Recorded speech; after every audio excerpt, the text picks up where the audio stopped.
Hey everyone, Firescale Audiobooks here. If there's a novel you'd love to hear more of, you can support us on Patreon or Ko-fi. Depending on your tier, I'll make extra parts just for the stories you're most excited about. Usually I can only upload 4 to 5 parts of each novel, but with your support, we can go beyond that. And of course, don't forget to hit subscribe. It helps more than you know. I saw that golden light appear. They immediately flew at top speed in that direction. There are only about 1,000 disciples with potential. A disciple of gold quality has actually appeared. Yifan arrived next to the golden question mark. This is a middle-aged woman, but she is dressed very glamorously. Wang Kuehua.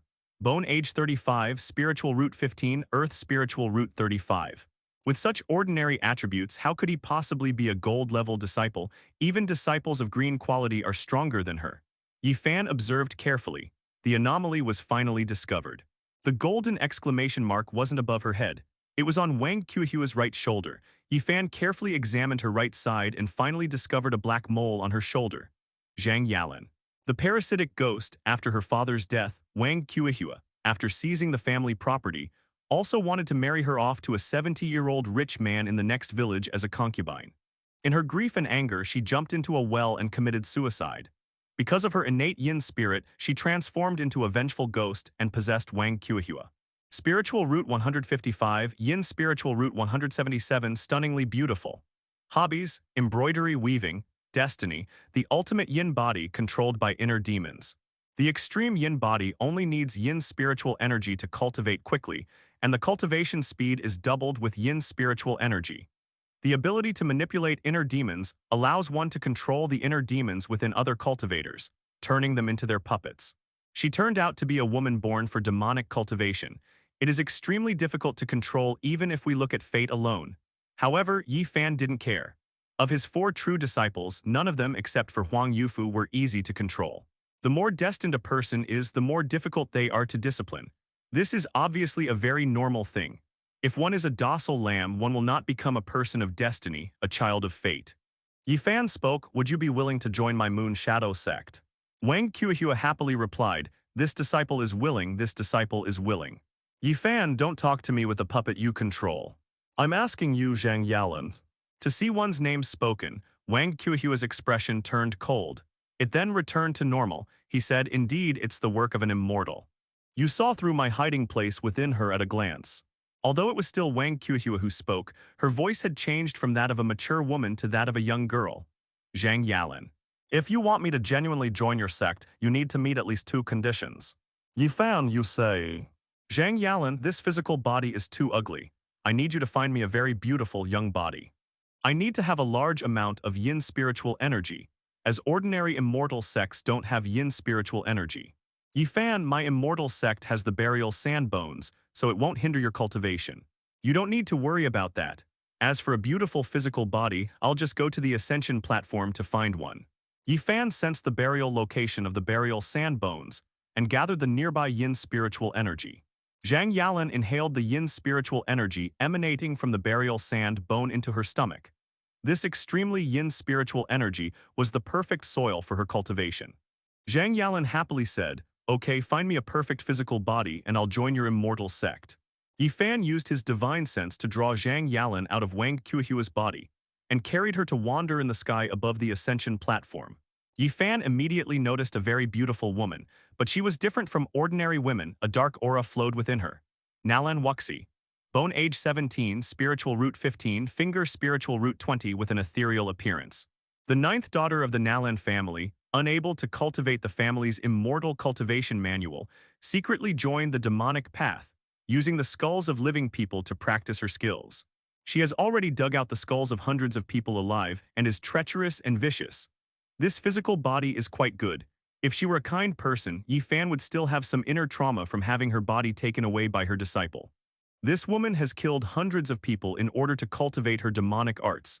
Yifan asked Zhang Yalan, "Are you satisfied with this body?" Zhang Yalan's ghostly spirit circled around her once. Extremely satisfied, it burrowed directly into Nalan Wuxi's brow. Nalan Wuxi's body trembled violently as the two struggled for control of the physical body. It only took a few minutes. Zhang Yalan ultimately won. Zhang Yalan. Disciple Zhang Yalan greets Master. Yifan has acquired his 5th disciple of the gold quality. He took all the more than 1,000 people on the Ascension platform into his own immortal sect. Upon returning to the Moonshadow sect, they saw that Zhang Yalan had not moved into her disciples' room. Instead, he dug a cave and stayed deep underground near the burial sands and bones. Yi Fan said, "You don't need to do this. I'll go out and find a few more pieces of burial sand bone to put in your room." After saying that, Yi Fan headed towards the distant valley. Yi Fan originally had nothing to do today. His sect is now powerful enough. They are not afraid of the end of the newbie protection period at all. They even desperately wanted it. After the newbie protection period ended, Yi Fan rapidly expanded his immortal sect. He didn't even build a flying dragon boat. Although the Moon Shadow sect has tens of thousands of disciples, the dozens of resource points within a 10-kilometer radius are enough for them to collect resources. The flying dragon boat is for future long-distance resource gathering. There were no new disciples on the Ascension platform. There were no items in the trading hall that appealed to Yi Fan. There was nothing to do today anyway, seeing how much Zhang Yalan enjoyed burying bones in the sand. This reminded Yi Fan of the scene from the day before yesterday when he had escaped from the netherworld in a sorry state. 30 years east of the river, 30 years west of the river. It hasn't even been 3 days yet. Yi Fan was no longer afraid of the Foundation establishment stage undead in the netherworld. It flew into the altar above the canyon. Yi Fan imitated Li Yuhuan's appearance at that time. He channeled his spiritual energy into the altar. A portal lit up, and Yi Fan entered the netherworld once again. This is a small world with only endless sand dunes and howling winds. Everywhere was yellow, making it look incredibly desolate. Yi Fan was extremely cautious this time, because he knew that beneath this yellow sand lay a large number of Foundation establishment stage undead. Yi Fan is no longer afraid of them. Although both are at the Foundation establishment stage, Yi Fan possesses a large number of magical treasures, the most important of which is the divine artifact-level measuring ruler, allowing Yi Fan to easily kill undead of the same level. However, Yi Fan did not know how large the netherworld was, or whether there were even more powerful undead. He sped through the sky, heading deeper into the netherworld. He had already found a bone buried in the sand at this entrance. No rare and precious natural treasure can exist in clusters. If it's like weeds on the ground, how can it be called a rare and precious treasure? The most important characteristic of rare and precious materials is their rarity. Yi Fan's divine sense swept around, trying to find the burial sand bones and the dead spirits hidden under the yellow sand. But they found nothing. These undead seem different from other creatures. When not activated, they are essentially like stones. After thinking about it carefully, Yi Fan understood. This little world is on the verge of collapse. There was absolutely no energy replenishment. Just like ordinary people, they need food, water, and air. Although cultivators no longer need food from the mortal world, however, it still requires elixirs, spirit stones, and spiritual energy. Even immortals must abide by the law of conservation of energy. They can only unleash a certain amount of power based on the amount of energy they absorb. In this world of yellow sand, let alone food, you can't even sense any spiritual energy. To avoid fading away over time, these spirits must have entered a state of perpetual hibernation through some special method. In this way, their own energy consumption will be reduced to the minimum. Their source of replenishment is the yin spiritual energy emanating from the burial sand bones. This is why Yi Fan took away the burial sand bones. Thousands of undead will be enraged. I've figured everything out. Yi Fan stopped trying to hide himself. Instead, they flew swiftly on their swords low above the yellow sand. Because of the high speed, the yellow sand on the ground was blown into a deep gully. Even with Yi Fan flying so recklessly at low altitudes, no undead attacked him along the way, just as I expected. This underworld is on the verge of death. Even the surviving spirits must fall into a state of slumber. Similarly, this also means that next to each burial bone, there must be a large number of dead souls. Because the spirits of the dead, far from where their bones were buried, should have long since turned into a patch of yellow sand. Such a world of death truly makes one feel a sense of oppression. After searching diligently for a long time, Yi Fan finally saw a clue in his field of vision. Burial of bones in the sand. Rare and precious materials can enhance the yin spiritual energy of the immortal sect. Finally, another bone was found buried in the sand. Yi Fan gently waved the measuring ruler in his hand. A surge of spiritual energy, like a giant hand, pushed the yellow sand on the ground aside, to Yi Fan's surprise. Beneath this patch of yellow sand, 2 burial skeletons were neatly arranged. It's rare for 2 geniuses on welfare to come together. I never expected to run into this myself. Seeing this, Yi Fan was not happy. Instead, his divine sense immediately began to explore in all directions. At the same time, he quickly used his spiritual power to transform it into two palms and grabbed the burial sand bones below. Yi Fan had made up his mind. Once he obtained the two burial sand bones, he would immediately retreat as quickly as possible. Seeing the two burial bones together, Yi Fan became extremely alert. That's because powerful demonic beasts are bound to guard the most precious treasures. One burial mound contains the remains of hundreds of Foundation establishment stage cultivators. These two bones buried in the sand were surrounded by thousands of Foundation establishment stage dead souls. Although Yi Fan could easily kill Foundation establishment stage undead, it would also consume his own spiritual power. For example, swatting a mosquito is a very easy thing for a person, but swatting 1,000 mosquitoes is an extremely tiring task. You might get hundreds of mosquito bites that take 10 days to half a month to heal. Therefore, Yi Fan thought that as long as he got the two burial sand bones, he would rely on his speed to escape. The bones buried in the sand have just left the yellow sand. The fine grains of sand on top haven't completely slid off the bones into the sea of sand yet. The entire sea of sand began to tremble, like the massive waves caused by a Category 12 hurricane. Now the sand sea is also filled with rapidly rolling sand waves. Each of these enormous sand waves is tens of meters high. The entire silent sea of sand seemed to come alive. Then Yi Fan could sense it. Deep within the desert, an incredibly terrifying and enormous undead is rising from the dead. Yi Fan didn't have time to check its attributes. He directly stored the two burial sand bones into his system space. Yi Fan used all his spiritual power to fly towards the teleportation portal. A tremendous roar came from below. That's the roar of a dragon. With this dragon's roar, a large amount of sand was sent flying into the sky. Yi Fan turned his head to look. Bone Dragon, 6th level of the Golden Core stage. Yi Fan hadn't finished reading the remaining upgrades. They dared not look back. If it's just a spirit in the spirit transformation stage, even if it's only at the 9th level of the spirit transformation stage. Yi Fan also dared to fight him. However, this skeletal dragon possessed the strength of the Golden Core stage, surpassing Yi Fan by 2 major realms. Even with the measuring rod of heaven in hand, one cannot guarantee the slightest chance of victory. Moreover, this enormous bone dragon looks formidable just by its appearance. Its entire body has a massive skeleton, and its length is at least 100 meters. With its wings spread, it has a wingspan of 70 or 80 meters. Its size is even larger than that of a large airplane that can carry 500 people. Fighting such creatures naturally inspires fear in humans, although it is only a Western dragon, not an Eastern dragon. However, Yi Fan had also seen the terrifying power of dragons in many movies. For example, in a certain Hobbit movie, a fully grown Western dragon can easily destroy a powerful nation.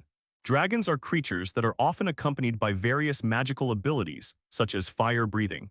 Yi Fan hadn't had time to look at its hidden information yet, so he didn't know what kind of attack methods this dragon had. I wonder if the dragons in this world are the same as the dragons in the myths and legends of Earth. Yi Fan sensed the danger. A cultivator's spiritual sense is often equivalent to a person's sixth sense, and it is far more powerful than sight, taste, smell, hearing, and touch. Because divine sense can observe everything from 360 degrees without any blind spots. It could even be said that it has already touched the edge of four-dimensional space. For example, using one's spiritual sense to observe a person.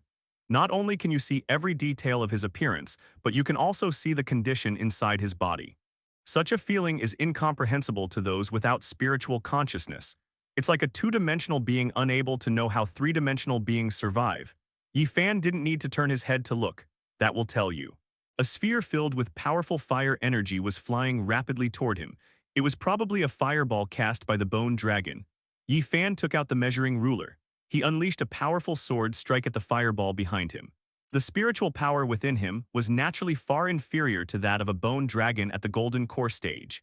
Even with the spiritual energy boost from the measuring ruler, the strike was still powerful. Yi Fan couldn't possibly fight the bone dragon head-on. However, in a very short time, Yi Fan discovered the bone dragon's huge weakness. Its fireball attacks, though filled with terrifying spiritual pressure, were nonetheless powerful. However, its combat capabilities are too weak. Bone dragons are, after all, native creatures of this small world.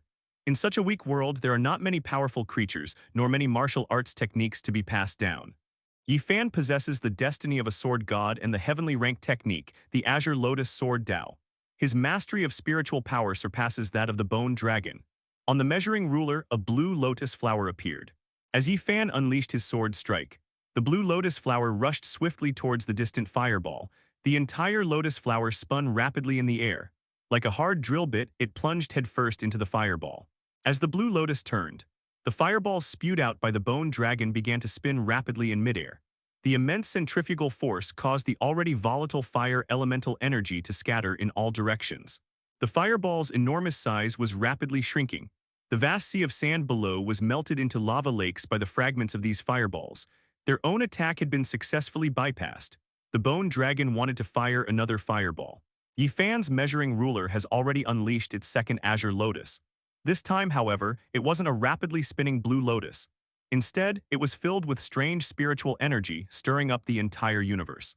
Between Yifan and the bone dragon, a large amount of yellow sand filled the air, obscuring the bone dragon's vision. At the same time, this chaotic spiritual energy also blocked the bone dragon's consciousness. In an instant, it was no longer able to use its divine sense to pinpoint Yifan's location. They finally escaped the pursuit of the golden core stage bone dragon. Yifan also understood the importance of cultivation techniques. A powerful cultivation technique would allow him to control the spiritual energy within his body more flexibly. In addition, there's the powerful boost from magical artifacts. He easily shook off a bone dragon at the golden core stage. Even in a life-or-death struggle, Yifan might not be without any chance of winning. Yifan safely returned to the portal and back to the altar. The spiritual power injected into the altar was withdrawn, and the altar leading to the underworld closed once more. Yifan returned to his immortal sect with the two burial sand bones. These two bones buried in the sand were both bestowed upon Zhang Yalan. Zhang Yalan nervously carried them back to her room. She began to resemble Li Yuhuan and Nangong Feixu. They rarely leave their rooms. That's how cultivation of immortality works. To improve one's cultivation level, one only needs enough elixirs and spiritual energy from the immortal sect. Many people can stay in their room for hundreds of years without leaving it. Cultivators who enjoy managing others like Nangong Qiushui are extremely rare. Most monks are indifferent to power. They prefer to spend a significant amount of time on spiritual practice. Yifan has nothing to do today. Yifan didn't plan to explore the distant black mist right now. You don't need to worry about collecting resources within the immortal sect. No cultivation is needed. He currently has 5 disciples of gold quality, and their cultivation speed is much faster than his. Yifan's self-cultivation is nothing but a waste of time and elixirs. Feeling bored, Yifan observed the construction of his immortal sect. Among his more than 10,000 disciples, there must be some talented individuals. They were geniuses who stood out from hundreds of people. There are all kinds of talented people. For example, after pesticide number 7 finished researching the production line of the spirit wood puppet, he no longer makes spirit wood golems. Now there's pesticide no. 7 and some people familiar with carpentry. Their daily work involves crafting various kinds of furniture from large quantities of spirit wood planks. For example, the lanterns that illuminate the moon shadow sect at night. There's also the furniture in the main hall of Yifan's sect and in the rooms of the true disciples and inner disciples. These devices not only made life more convenient for the disciples. More importantly, because it is made of spirit wood, it can also increase the spiritual energy within the moon shadow sect. The Feng Shui of the Moon Shadow sect is now gradually transforming from ordinary to a Feng Shui treasure land. The concentration of spiritual energy within the entire Immortal sect is now several times greater than before. They are currently upgrading the rooms for the outer disciples. Soon it will be the turn of the outer sect servant leaders. The construction of a celestial sect is a long process, much like developing a village into a city. It requires very detailed planning, a large number of talented people, and a great deal of resources. Yifan has none of these things now. The Moon Shadow sect has access to a vast amount of resources every day through its trading hall. The biggest change at Moonshadow sect, besides the daily increase in buildings, is the most important thing is the clothing. Dozens of female workers used pesticide number 7 on their upgraded looms. A large quantity of fabric was produced, and they produced a large quantity of clothing. These clothes are all of the same style. You can tell they are disciples of the Moon Shadow sect just by looking at their clothes. What Yifan found most amusing was the color of the clothes. The clothes were designed entirely according to the identification colors Yifan had given his disciples after bringing them into the Immortal sect. The true disciples all changed into golden Taoist robes. Inner disciples all wear purple Taoist robes. Outer disciples all wear red Taoist robes. The leader of the outer gate servants wore blue armor and had a long sword hanging at his waist. The outer gate servants all wore short green robes. Because the outer sect disciples who perform miscellaneous tasks all need to do complex work, short robes can prevent them from interfering with their work. The outer sect disciples are responsible for protecting their safety. Outside the Immortal Gate, ferocious beasts from other places often come to the resource gathering points they collect. None of the ferocious beasts had reached the chi refining stage, and they were no match for these outer sect servant leaders who wore armor and wielded long swords. Even the outer disciples who did menial tasks hoped to encounter these ferocious beasts. They are far from reaching the chi refining stage and therefore cannot abstain from grains. Although a single grain of spirit rice can keep them from going hungry for a day, or a single yellow berry can provide the energy they need for 2 or 3 days. However, the taste was just average. It couldn't compare to the delicious flavor of ferocious beast meat. The meat of these ferocious beasts was also an important source of food for the outer sect disciples who performed menial tasks.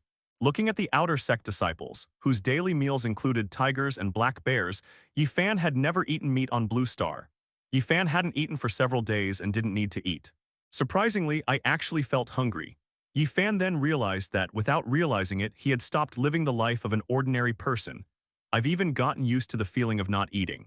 They saw the outer sect disciples, who were doing odd jobs, gathered together, eating all sorts of delicious wild game. They chatted happily, laughing and talking. Yifan suddenly felt that he wanted to eat it too. This is not a physiological need, but a psychological one. In his previous life on Earth, Yifan was just a struggling online novel writer. They often order cheap takeout, and sometimes they even rely on instant noodles to survive. I haven't really enjoyed many delicious foods. Not to mention the legendary delicacies such as bear paws, leopard fetuses, tiger bone wine, elephant trunks, and camel humps. In the Dragon Kingdom of Earth, even wild boars and pheasants are protected animals. And now, these precious wild game, they're practically everywhere, they're no longer anything precious. These were merely the rations for the outer sect's menial disciples. The world has changed, and so has the value of things. Immortals do not need to eat, so naturally meat has no value to them, but Yi Fan was craving it. After all, 5 days ago, he wasn't entitled to enjoy these delicacies. Yi Fan flew on his sword, arriving at a place dozens of kilometers outside the Immortal Gate. He personally slaughtered several demonic beasts that had reached the chi refining stage. Among them were wild animals, such as bear paws, which he was most curious about to discover their flavor. Take the corpses of these demonic beasts back to the Moon Shadow sect.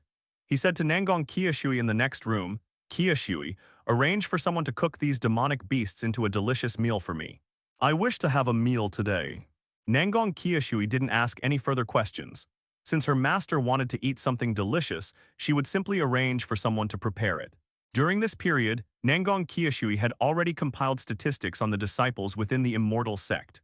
For example, those skilled in cooking were assigned to the kitchen of the outer sect's menial disciples.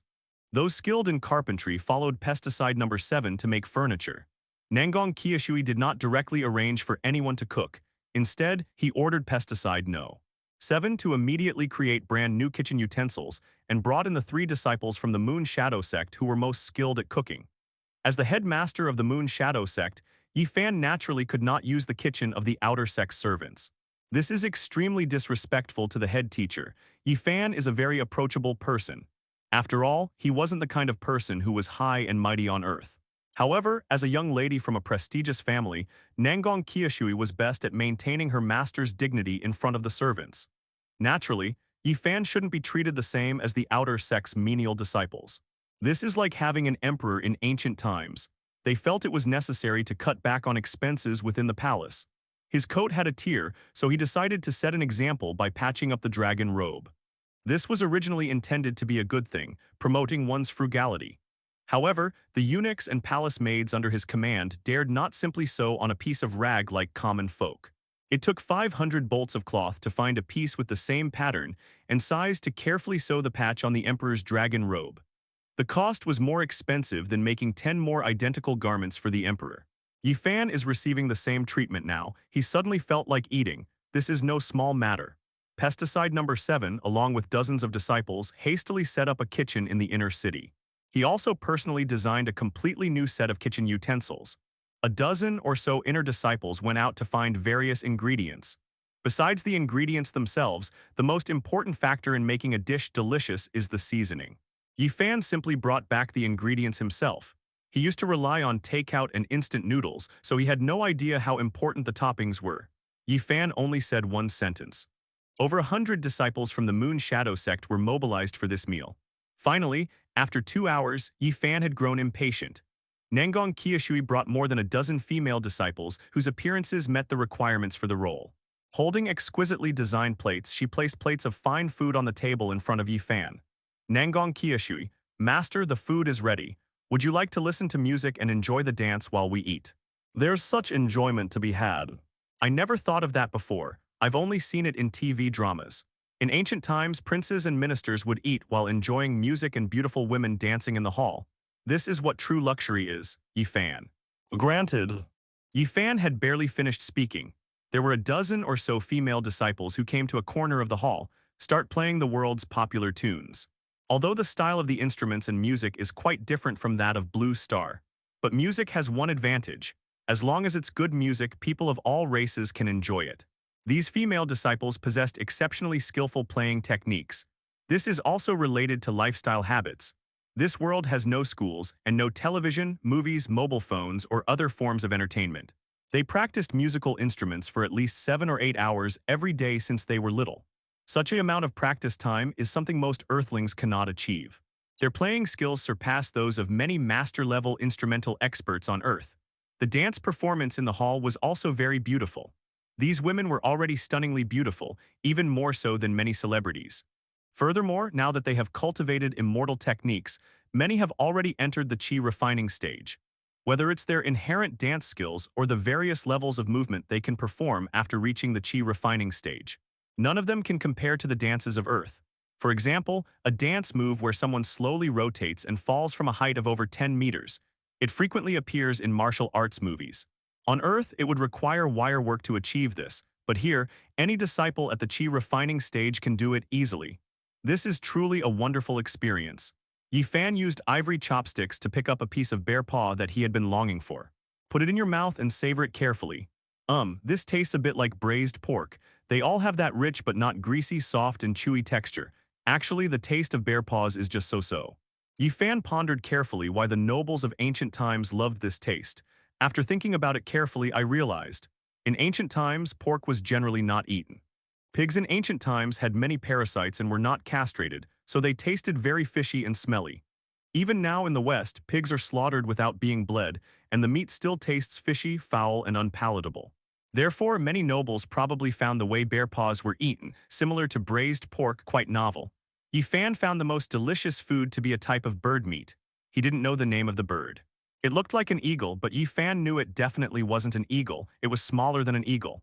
The meat of this bird is very tender. Yi Fan ate this meal for a full 3 hours. It was the most luxurious and delicious meal he had ever eaten.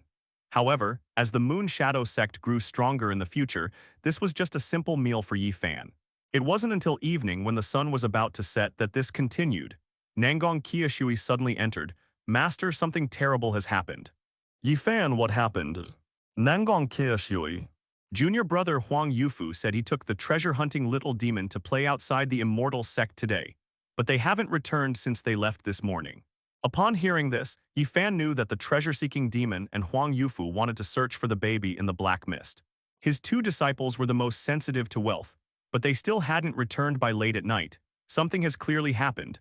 A cultivator's movement speed is not that of an ordinary person. Even if they travel hundreds of miles away from the Immortal sect, they can return within an hour if they travel at full speed. They were so close to Yi Fan that the human and the demon had not yet returned. Yi Fan immediately summoned his other disciples. Nangong Qiushui has no fighting ability, so she will stay and guard the Immortal sect. Li Yuhuan, Nangong Feixu, and Zhang Yalan are all formidable fighters. Don't underestimate Zhang Yalan just because she recently joined the Immortal sect, under the influence of a large amount of elixirs and 2 burial sand bones. She has already reached the first level of chi refining today, although its combat strength is still very weak. However, Zhang Yalan has a special skill. They are extremely sensitive to yin energy. Yi Fan said, Yalan, sense which direction your senior brother Huang Yufu went. Zhang Yalan carefully sensed the changes in the yin spiritual energy within the Moon Shadow sect. They quickly pointed out a direction. Which direction did Master and the others leave in? Yi Fan immediately said, quickly, come with me to find your 4th junior brother Huang Yufu. To prevent Li Yuhuan from shirking his duties, Yifan added a sentence on purpose. Huang Yufu has exceptionally good luck. He always manages to discover various precious cultivation techniques and magical treasures. Everyone must be careful of the demonic beasts guarding these treasures. Sure enough, no sooner had he finished speaking than Li Yuhuan, who had initially looked reluctant, began to show a serious expression. Yifan was always quite at ease with Nangong Feixu. Although he also enjoyed cultivation, he far surpassed Li Yuhuan in respecting his teachers and valuing the way. Yifan, carrying Zhang Yalan on his back, took the lead in flying through the air on his sword. Although he was carrying Zhang Yalan, who had just entered the qi refining stage, Yifan was already at the foundation establishment stage, so his flying speed was still faster than his other two disciples. After flying for more than 100 kilometers, there's no need for Zhang Yalan to give directions then. There was only one route ahead, and the surrounding area was still shrouded in unexplored black fog. Yifan accelerated again, pushing forward with all his might. Soon, several black dots were spotted on the horizon. Yifan's powerful divine sense. It has been confirmed that Huang Yufu and the treasure-hunting demon have been surrounded by several cultivators. Huang Yufu was filled with remorse at this moment. Sigh, if only I hadn't dragged that treasure-hunting little demon so far away from the immortal sect. At this moment, the two of them were surrounded by 5 foundation establishment stage cultivators. After fleeing for hundreds of kilometers, they were still caught up not far from the immortal gate. At this moment, the 5 of them were using their magical weapons to launch a full-scale attack on Huang Yufu and the treasure-hunting demon. Neither of them is particularly strong in combat. Fortunately, Huang Yufu acquired a protective magic item during his trip. The Buddhist Golden Bell is a superior celestial artifact. It can activate spiritual power to envelop oneself in a golden bell, granting one super strong defense. Huang Yufu sighed and said, "Alas, we can't hold out much longer at this rate. If the golden bell breaks, you should return to your sect as soon as possible." Even the treasure-hunting little demon showed a rare display of loyalty. "We are fellow disciples, bound by life and death. There's no reason for me to run away alone." Throughout the entire immortal sect, Huang Yufu is the only friend of the treasure-hunting demon. The two share a common hobby, treasure hunting. Moreover, this crisis was actually the fault of the treasure-hunting demon. Huang Yufu had already won the Golden Bell Award, and the two of them should have gone back. But the treasure-hunting imp smelled the treasure chest. They led Huang Yufu forward. After venturing hundreds of kilometers into the black fog, they unexpectedly discovered a native immortal sect. The treasure chest is located within the native immortal sect. This is a system treasure chest in the immortal sect, which was originally supposed to be available after the 7-day safe period of the Immortal Sect game. The tens of thousands of players from the Immortal Sects around them were facing their first dungeon together. The black fog will disappear in 7 days. Players will also be discovered by the native Immortal Sects. Will the players successfully resist the invasion of the native Immortal Sects, break through their sects, and obtain treasure chest rewards, or will the native Immortal Sects wipe out tens of thousands of players who have just entered the Qi refining stage? Basically, for every tens of thousands of players from various immortal sects, there is such a not-so-powerful native immortal sect. And now, on the evening of the 5th day, Huang Yufu and the treasure-hunting demon have triggered this powerful instance. The two of them actually stole the treasure chest from the native immortal sect. They were also discovered by the disciples of the native immortal sect and were chased all the way here. The immortal sect they entered was called the Sky-Supporting Demon Sect. One of the middle-aged Taoist priests with a goatee said to the young man in the lead, "Senior brother, this protective magic item is incredibly powerful. I'm afraid we won't be able to break through it anytime soon. Perhaps we should call for backup." The middle-aged man called the young man senior brother. It's not because the younger generation is stronger than him. In the cultivation world, it's no longer possible to determine someone's age based on their appearance. Instead, it's based on their bone age. The middle-aged Taoist with a goatee looked very old because he lacked natural talent and cultivation resources. It wasn't until he was over 40 that he entered the Qi refining stage and stopped aging. To reverse his aging process, he would need to break through to the golden core stage at the very least. The young Taoist he called his senior brother was actually older than him, but the other party had entered the Qi refining stage at a young age. The middle-aged Taoist with the goatee would normally find it very difficult to enter the foundation establishment stage. He was very lucky and gained the appreciation of a senior disciple in the spirit transformation stage. His suggestion to seek support from the immortal sects was actually because he coveted Huang Yufu's high-level protective magic treasure. If he provides the benefits to his powerful backer, he can also reap considerable advantages. However, if the young Taoist priest in front of him were to receive it, since the four of them were in cahoots, he would gain nothing. Within the sky-piercing demon sect, internal strife among disciples is also extremely severe. How could the young Taoist not understand his meaning? Then go back to your sect and get reinforcements. The four of us will continue to besiege them. To the surprise of the middle-aged man with the goatee, he was allowed to leave so easily. I just turned around. The young Taoist priest gave the other three a wink. The four men simultaneously ceased their attack on Huang Yufu's Buddhist golden bell. Four flying swords pierced the back of the middle-aged man with the goatee. The middle-aged Taoist priest gave a cold laugh. Thinking I don't know what you're up to, how naive. These two people had infiltrated their sect. Even without other magical treasures, this Buddhist golden bell alone is enough to excite people. Protective magic items of this caliber, though their exact level is unknown, are certainly several levels higher than theirs. How could I possibly let my fellow disciples from the Immortal Sects get their hands on it? The members of the sky-supporting demon sect are known for their ruthlessness. It is common for them to kill each other for their treasures. How could they possibly let that middle-aged man with the goatee tip him off, attracting other, even more powerful fellow disciples to vie for this magical treasure? The young Taoist priest said, "Go all out, and the magical treasures and pills you obtain will be divided equally." At this moment, Huang Yufu's spiritual power was almost exhausted. He took out a bottle of grade 3 spirit transformation pills, the best pills he always carried with him. He swallowed all 10 spirit transformation pills in one gulp. I immediately felt that my almost depleted spiritual energy was now becoming abundant again. The golden light of the Buddhist bell, which was about to disappear, began to solidify again. The middle-aged Taoist priest's eyes gleamed with an intensely greedy light. A chi refining stage cultivator actually possesses a spirit transformation pill. The rich aroma of the medicine had made the four cultivators from the sky-piercing demon sect drool. Even their golden core stage master wouldn't dare take such a high-quality pill every day. That chi refining stage cultivator just now, in order to save his life, actually swallowed 10 grade 3 spirit transformation pills in one go. Such expensive elixirs. They had never even tasted a grade 9 spirit transformation pill, let alone a grade 3 one. The resources for cultivating immortality are not so easy to obtain. If he had 10 grade 3 spirit transformation pills, he might even be able to break through to the spirit transformation realm. The four of them suddenly stopped. Even with the combined effects of 10 spirit transformation pills, they could not break through Huang Yufu's defenses no matter how long they attacked. The young cultivator said, "If you're willing to give us 100 grade 3 spirit transformation pills, I'll let you go, how about that?" Upon hearing this, the treasure-hunting imp knew they were lying.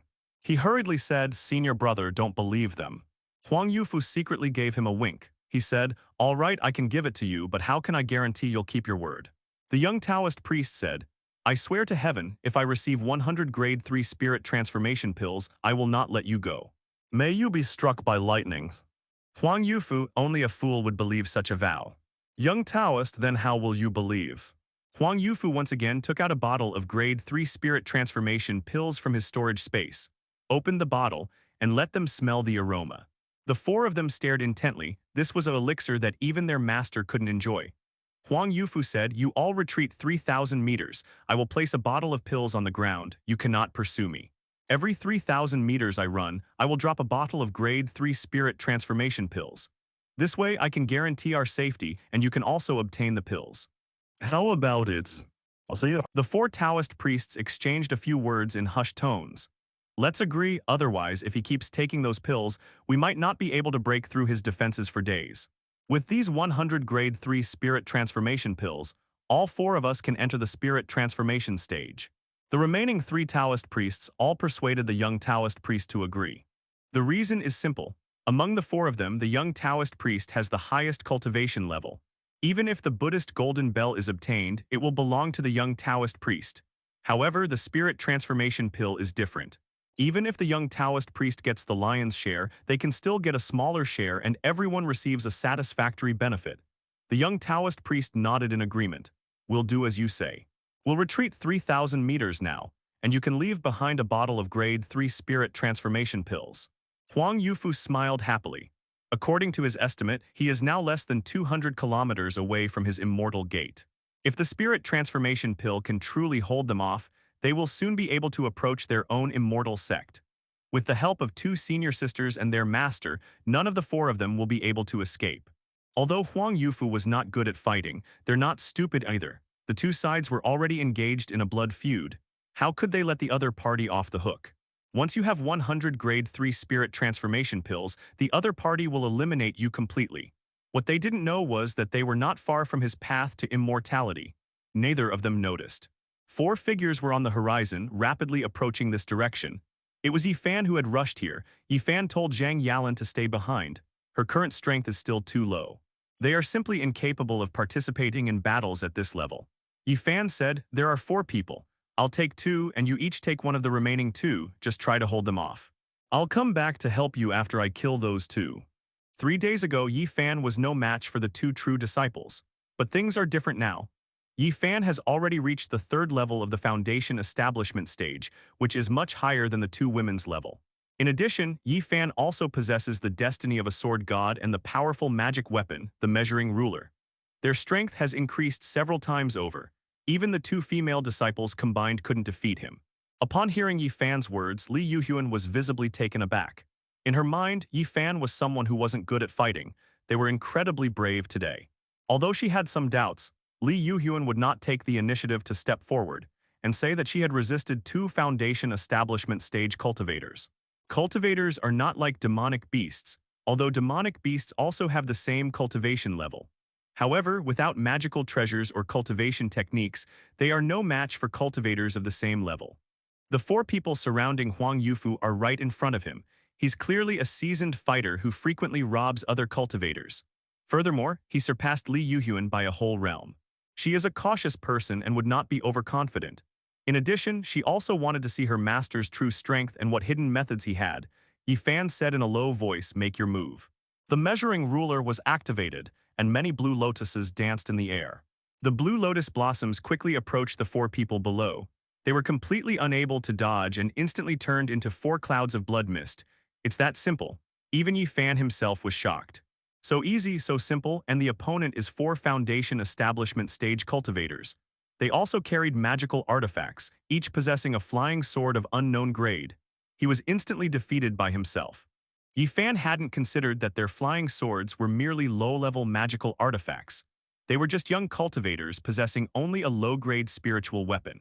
Yifan's measuring ruler is a divine artifact second only to immortal artifacts. Yifan cultivates the Azure Lotus Sword Dao, a true top-grade heaven-rank technique. They were only practicing ordinary cultivation techniques.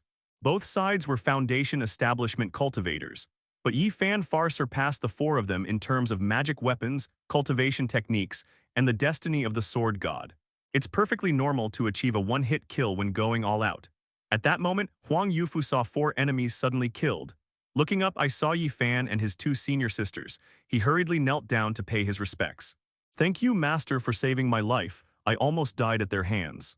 Yifan was furious that Huang Yufu and his group had secretly run off to such a far place. But then I saw the system treasure chest that the treasure-hunting little demon was tightly clutching. It turned out to be a legendary treasure chest. This is the third legendary treasure chest Yifan has seen. All the anger in my body immediately dissipated. The prizes in each legendary treasure chest can make you incredibly powerful. The two risked their lives to bring back the legendary treasure chest for themselves. How can I blame myself? You have gone out without permission. As punishment, you will be sent back to seclusion for 1 day. From now on, you must report to me before going out again. Lift it high and lower it gently. It's just a 1-day seclusion. That's hardly a punishment. Yifan landed in front of the legendary treasure chest. He said to the treasure-hunting demon, "Well done. You'll be rewarded with the treatment of a true disciple from now on." Upon hearing this, the treasure-hunting demon immediately knelt down and excitedly said, "Thank you, Master." "Thank you, Master." Although there is only one level difference between inner disciples and true disciples. However, the treatment they receive is vastly different. Leaving aside the power within the immortal sects, there are even cultivation pills. True disciples receive the highest quality pills, and there is no limit to the number they can consume each day. They can receive as many pills as they can digest each day. For example, Huang Yufu had several hundred grade 3 spirit transformation pills on him when he went out this time. Previously, the treasure-hunting demon only received 30 grade 6 spirit transformation pills per day. This illustrates the significant difference in treatment due to the different levels of disciples. Moreover, once one becomes a true disciple, one can command the entire immortal sect of over 16,000 people. What a great right that is! The treasure-hunting demon was merely a sentient beast, and to enjoy such treatment made its adventure of the day worthwhile. Yi Fan took a look at Huang Yufu's attributes. He used both the enchantment and enchantment abilities, and then entered a 1-week cooldown period. No wonder he was able to resist the pursuit of 5 Foundation establishment cultivators with just one magic weapon. It turns out that enchanting and spirit plating were used to enhance the power of the Buddhist golden bell, a magical artifact. The sky has now darkened and the sun has set. Only a thin veil of afterglow remained. Yi Fan said, "Let's hurry back to the Immortal Sect, it's almost dark." Inside the sky-piercing demon sect in the distance, several disciples guarding the life and death talismans were suddenly horrified to discover that one of the life and death talismans was rapidly burning. "Oh no, senior brother Lu is dead, quickly report to the elders." That life and death talisman was bound to the young Taoist priest that Yi Fan had killed. This is also a common method used by native immortal sects. After binding the life and death talisman, they can only know the life and death of the core disciples when they go out, and can also transmit back a trace of information about them before their death. The Moon Shadow sect has already attracted the attention of the other party. Returned to Moon Shadow sect, Yi Fan then locked Huang Yufu and the treasure-hunting demon in his room. Only then did he open the legendary treasure chest. This is a novice player in the Immortal Sect, facing a native Immortal Sect alongside hundreds of thousands of other players. The final reward was placed on the table in Yi Fan's room. Yi Fan was unaware that he had already secured the final reward several months from now. The game system of the Immortal Sect is terrifying.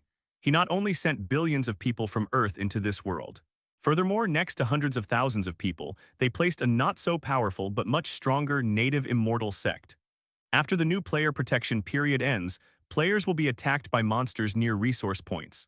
When they finally defeat the monster, and only 1/10 of them survive, they will find a local immortal sect nearby, harvesting the players like lambs to the slaughter. It's fair to say that this is a game with an extremely low survival rate. Even Yi Fan was unaware of the problems they were about to face. They were just lucky to discover the location of that immortal sect nearby. Yi Fan is currently unaware of how many experts in that immortal sect have already reached the golden core stage. Right now, what attracts Yi Fan the most is still the legendary treasure chest in front of him. Yi Fan did not examine the equipment in the legendary treasure chest. Instead, she bathed and changed clothes nearby, make thorough preparations. Only then did they open the legendary treasure chest, the Big Dipper Celestial Array. An extremely powerful protective formation for immortal sects, capable of drawing upon the power of celestial phenomena to attack invading enemies. Seeing this reward, Yi Fan felt indifferent. Because he hadn't interrogated Huang Yufu yet, he didn't know that the two of them had secretly infiltrated the Qingshan demon sect to obtain the legendary treasure chest. Moreover, the Big Dipper Heavenly Gang formation requires a great many kinds of rare and precious materials. These are not the low-quality resource points near Yi Fan's immortal sect that you can collect resources from. Moreover, even with so many resources, Yi Fan did not intend to transform them into the Big Dipper Heavenly Gang formation in the early stages. Yi Fan's plan was to eliminate all players within a few hundred or even 1,000 kilometers of the surrounding area as soon as the protection period ended, or turn them into his affiliated immortal sects. Add the Big Dipper Heavenly Gang array to the system warehouse. Yi Fan planned to go to the chat group and chat with a few beautiful girls. Yi Fan usually spends his evenings like this. Suddenly, he received a telepathic message from Huang Yufu. "Master, I have important news that I forgot to report to you." This was a telepathic message from Huang Yufu, who had just been placed in solitary confinement. "Yi Fan, come here and talk." A moment later, Huang Yufu arrived at the sect leaders' hall.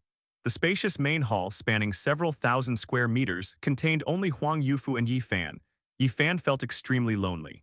The sect's main hall was so vast and imposing. Yi Fan sat in the sect leader's chair just like an ancient emperor. However, when there are few people, the place feels too empty. Yi Fan had never experienced what it felt like to be all alone.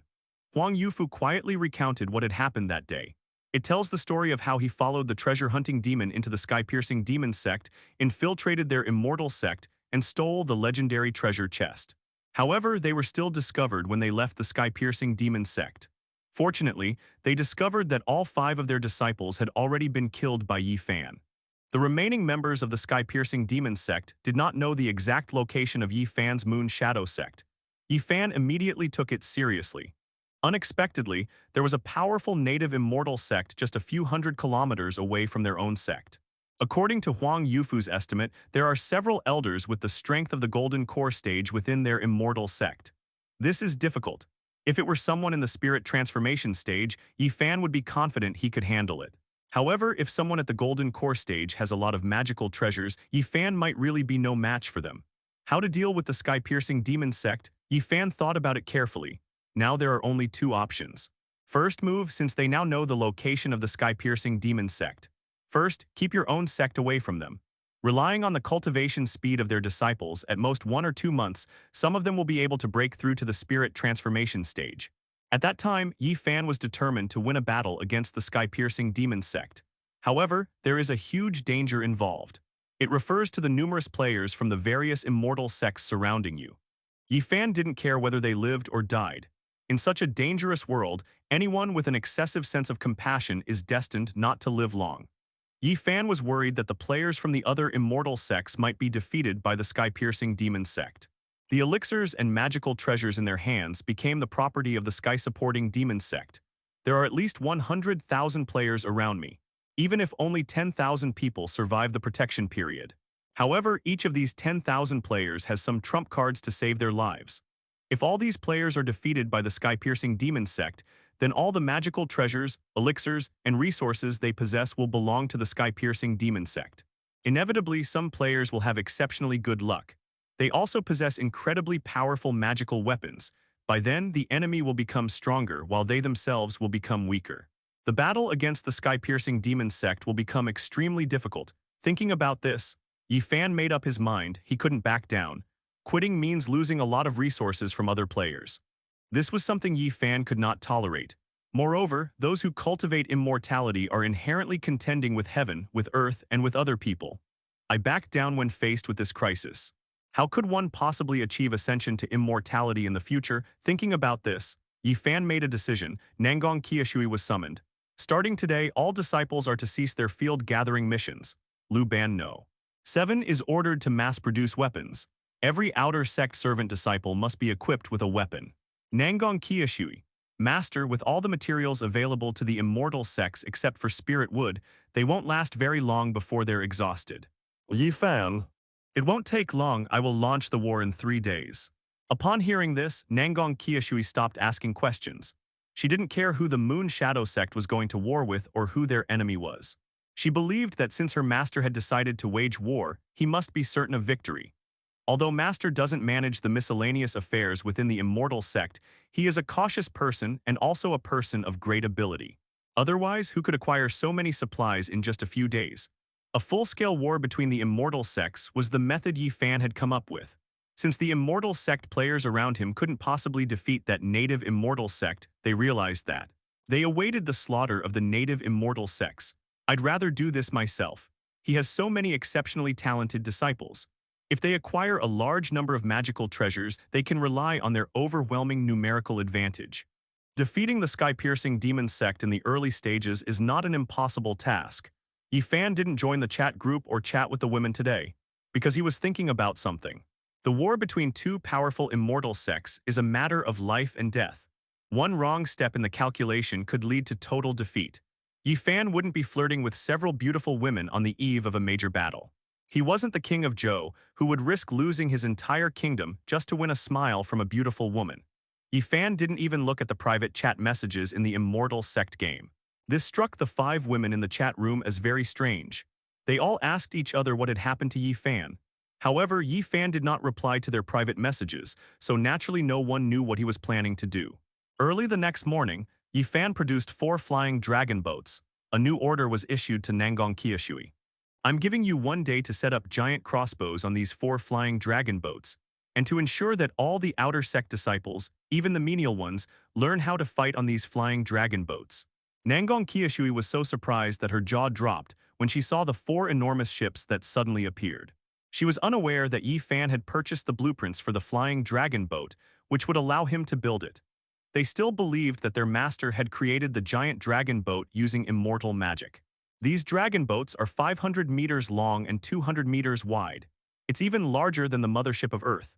Yi Fan entrusted Nangong Qiushui with the training of his disciples, the administration of elixirs, and other matters.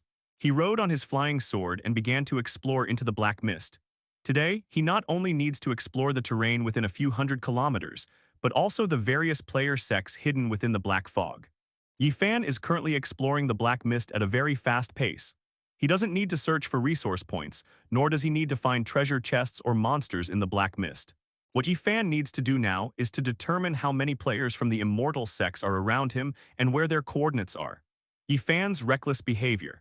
It was immediately spotted by many players from the Immortal Sects inside the protective shield. Some people even recorded the screen and posted it in the public chat area. Oh no, I saw a cultivator flying across my sect on a flying sword. Luckily, I'm in the newbie protection period. He doesn't seem to have seen my sect. I just saw a figure in the sky too. At first, I thought I was seeing things, but I didn't expect you to see it as well. This is terrifying. There are people who can fly on swords, and my disciple is just a martial artist. How can he possibly deal with an enemy like this? This is terrible. Today is the 6th day, and tomorrow is the last day of the newbie protection period. What should I do? You bunch of weaklings, my disciple has already reached the first level of chi refining. I'm not worried at all. Hee, my disciples are all at the 3rd level of chi refining. Even I, at the 4th level of chi refining, can't fly this fast. This person must be at least at the foundation establishment stage, otherwise they wouldn't have such a high flying speed. The entire chat room was in an uproar because of Yi Fan's actions. Only one woman stared intently at the video of Yi Fan flying, watching it several times. This person is Wang Xiaomeng, because Yi Fan was still quite far from that immortal sect, several hundred meters in the air. The person taking the picture was only at the 1st level of chi refining and didn't get a clear look at Yi Fan. The video is very blurry. Wang Xiaomeng zoomed in repeatedly to confirm the details. It's finally confirmed. The one flying above other people's immortal sects is Yi Fan. Yi Fan was actually from the same region as me. Many days ago, Wang Xiaomeng had already guessed that it was impossible for all billions of people on Earth to be in the same chat room. Otherwise, there wouldn't be so few people chatting in the chat room. She also confirmed that her other friends were not in her area. Wang Xiaomeng only saw Yi Fan spamming ads within the chat area. From the moment I had that idea. Wang Xiaomeng has never spoken in the public chat room. Now her thoughts are finally confirmed. She and Yi Fan lived in the same area. And Yi Fan is acting very strangely today. I didn't chat in the group last night. This morning I started flying all over the world. The other players assumed Yi Fan was just a native and that he couldn't see them. Yi Fan seemed to ignore them, flying swiftly through the air without stopping at all. However, Wang Xiaomeng knew that Yi Fan was determining the coordinates of other immortal sect players. It seems that my choice back then was correct. She gradually joined this group of 5 women, actually with 2 goals. The first one exchanged information and supplies with several other women. Another important reason was that they wanted to use the 5 women together to attract Yi Fan's attention, to strengthen their friendship. Otherwise, why would Wang Xiaomeng, instead of tempting the leaders of so many powerful forces and large teams in the immortal world, choose Yi Fan? This is the strategy employed by a clever woman like Wang Xiaomeng. He was merely relying on his intuition and his own guesses. I feel that there isn't much power in this chat group, apart from Yi Fan. Most of the factions are just a group of celebrities and internet personalities from Earth. Relying on their fans on Earth, they gradually formed small groups. Wang Xiaomeng didn't take this team seriously. Even a flock of sheep working together could never defeat a single wolf. Her biggest concern was Yi Fan. The investment over several days has finally paid off. Wang Xiaomeng had already guessed Yi Fan's goal. Once the 7th day of protection ends, Yi Fan will immediately sweep through all the immortal sect players in this area. Wang Xiaomeng believed that after this period of emotional exchange, even if Yi Fan wouldn't let her develop on her own, he would allow her to join his team and become an affiliated immortal sect of Yi Fan. Wang Xiaomeng saw a figure flying over from the horizon. She did not choose to hide. Instead, he stepped onto a flying sword and flew out of the immortal sect's protective barrier. Yi Fan's divine sense was far more powerful than Wang Xiaomeng's. When Wang Xiaomeng discovered him, he also discovered Wang Xiaomeng. He was the first player from the immortal sect to dare to greet him outside the protective shield. This also piqued Yi Fan's interest. When he got closer, he realized it was Wang Xiaomeng, an acquaintance. I never imagined Xiaomeng would be so close to me. Wang Xiaomeng pretended not to know Yi Fan's purpose. He said, "Yes, what a coincidence. I saw a video someone posted in the chat room and I thought it looked like you." I was right. What are you exploring the Black Mist for? Yi Fan. Of course, it's to wipe out all the players from the surrounding immortal sects. Wang Xiaomeng, with such a huge appetite, aren't you afraid everyone will unite against you? Yi Fan. To tell you the truth, we don't have much time left. Yi Fan's words immediately piqued Wang Xiaomeng's interest. Wang Xiaomeng, have you discovered anything? Yi Fan. Yesterday, while exploring the Black Mist, we discovered a very powerful indigenous immortal sect, with at least several cultivators at the Golden Core stage not far from us. Wang Xiaomeng was stunned upon hearing this news. He exclaimed in surprise, the Golden Core stage is a level higher than the Spirit Transformation stage. Even if you break through to the Spirit Transformation stage tomorrow, you probably won't be able to. Yi Fan said, yes, that's why I said we don't have much time left. If the protection period ends and the other side wipes out all the players from the immortal sects, obtaining a large number of their magical treasures, then I will have no chance of winning. Wang Xiaomeng, are you planning to proactively wipe out the local immortal sect players before that native immortal sect succeeds, relying on their magical artifacts to fight against that native immortal sect? Yi Fan said yes. Wang Xiaomeng, there are probably hundreds of thousands of players in this area. Are you sure you can defeat so many players? Yi Fan, to tell you the truth, you all have no idea of my true strength. I currently have over 500 disciples at the Qi refining stage. After the 7-day protection period, I will have at least 1,000 disciples at the Qi refining stage, plus several elite foundation establishment disciples. Do you think I can sweep through this area?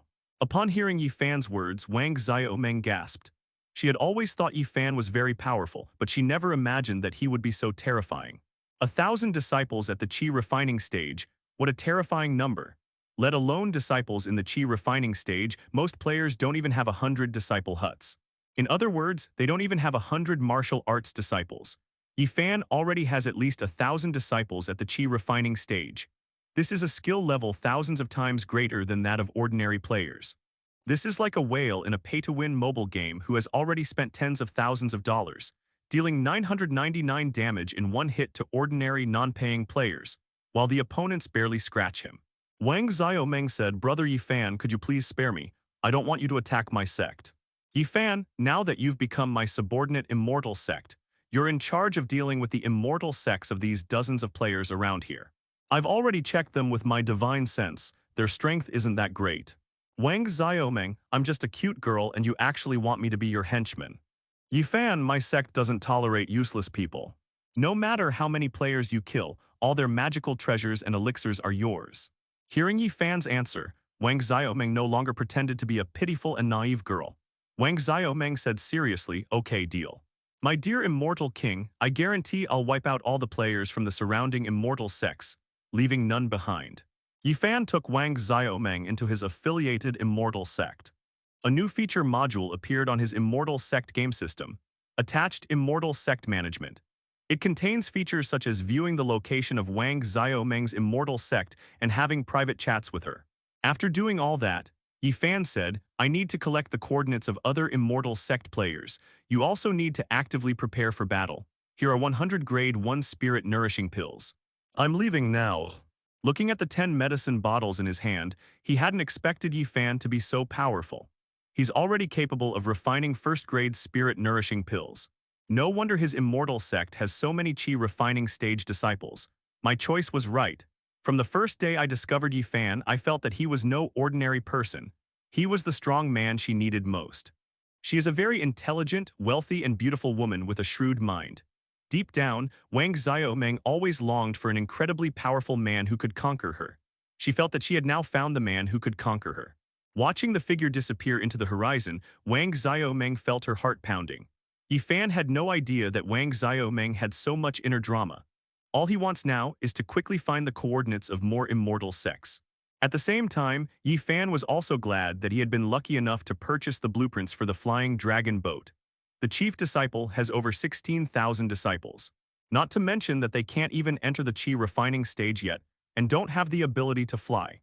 Even disciples who have entered the Qi refining stage cannot fly for an extended period of time due to the limited spiritual energy within their bodies. After all, most of them were only at the first level of Qi refining. Yi Fan also couldn't provide enough magical treasures to increase their flight distance. These flying dragon boats provide just enough time for my disciples to attack other immortal sects.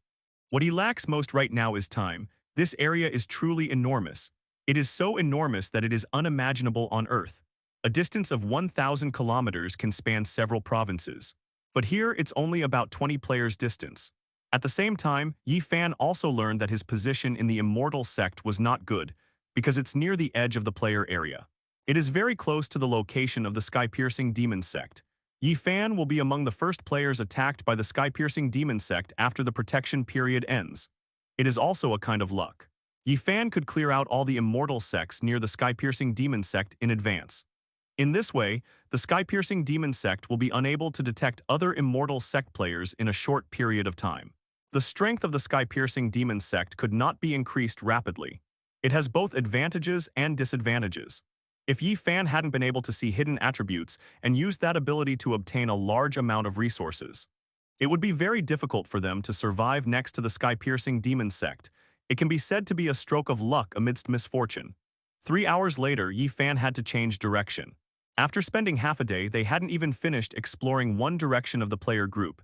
Yi Fan was exploring the surrounding map. The sheer size of this world was fully anticipated. But when he actually began to explore, he then realized that the world was far larger than Yi Fan had imagined. Yi Fan is now flying on a flying sword, because the measuring ruler is a divine artifact. Yi Fan's flight speed far surpasses that of ordinary Foundation establishment stage cultivators. If we convert it to speed, it has already reached a cruising speed of Mach 2. After such a long time, having traveled thousands of kilometers, they were still only players from the immortal sects in their own region. This world is just too big. Yi Fan estimated that the total area inhabited by players in their region was equivalent to the combined area of several continents on Earth. At my current speed, it's simply impossible to explore this entire area within a few days.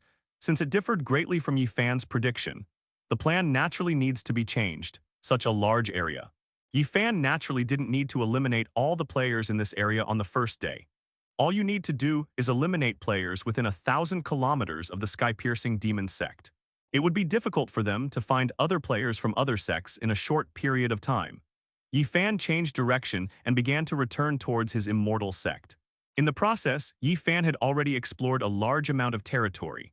At the same time, they also learned just how abundant the resources were near the players of the immortal sect. There are dozens of resource points around each player in the immortal sect. Many of the lucky players even came very close to obtaining rare and precious natural treasures. It's easy to find rare and precious materials. This kind of terrain is clearly also a function of the Immortal Gate game system. This ensures that every player has a relatively fair development environment in the early stages of the game. They all have the ability to acquire a large amount of resources. Yi Fan had secretly taken a look at the surroundings of the sky-piercing demon sect from a distance. The resources near that native immortal sect are probably far more scarce than those in the area where the immortal sect players live. At this time, the sky-supporting demon sect, a meeting is in progress. An elite disciple of the immortal sect has died, but the killer is still unknown. Through a sliver of information transmitted back, all they could confirm was that the elite disciple had died within that vast expanse of black mist. This black mist is the area that shrouds the players of the immortal sect. It did not exist 6 days ago. 6 days ago, a huge area of black fog suddenly appeared. This once caused panic among the sky-piercing demon sect. They surveyed the area covered by the black fog. It is a full 8,000 kilometers long. These strange black mists can obscure all divine sense attempts to explore. Furthermore, these strange black mists are impervious to sight, taste, and smell. They also organized groups to explore it. However, once inside, it's impossible to discern directions. This black mist is actually the Immortal Gate game system's greatest protection for novice players. This is also why the sky-piercing demon sect hasn't discovered any players from the immortal sect yet. The sky-piercing demon sect was discussing the possibility of unknown risks lurking within the black mist. They killed their elite disciples. The sky-supporting demon sect split into 2 factions. One faction felt they should stay away from the black fog. There might be a terrifying entity inside. Their sky-piercing demon sect cannot afford any more losses. Another faction believes that the sky-piercing demon sect has nowhere left to retreat, and the sudden appearance of the black mist may be an opportunity for their sky-piercing demon sect to rise again. The immortal sect of the sky-piercing demon sect was not originally located here. Instead, it lies deep within the vast mountains, thousands of miles away. They once had cultivators at the nascent soul stage. In the mortal realms below, they also have a large number of followers. However, their predecessors perished in a battle. This also forced the sky-piercing demon sect to leave the 100,000 mountains, where spiritual energy was extremely abundant. We arrived at this plain area where spiritual energy is scarce. The spiritual energy here is far inferior to that of the 10,000 mountains, so not many other cultivators come here. The sky-piercing demon sect has been recuperating here for over a decade. Finally, a new generation of disciples has been cultivated. However, the few elders who escaped were all stuck at the golden core stage of cultivation. No one has yet been able to break through to the nascent soul stage. One cannot project oneself into a mortal realm without becoming a nascent soul cultivator. Establish a sect based on one's own beliefs. Without sects that have no mortals in the lower realms, there is no power of faith. The power of faith can enhance the spiritual energy within a celestial sect. It is also the foundation for the formation of divine essence. Only by condensing a divine essence with special power can one achieve this. Only then can one reach the stage of mental distraction. The sky-piercing demon sect lacks a nascent soul stage expert to oversee it. If they return to the 10,000 mountains, they will easily be wiped out by other sects. The elders discussed it for a long time. They ultimately decided to stay and explore the secrets hidden within the black fog.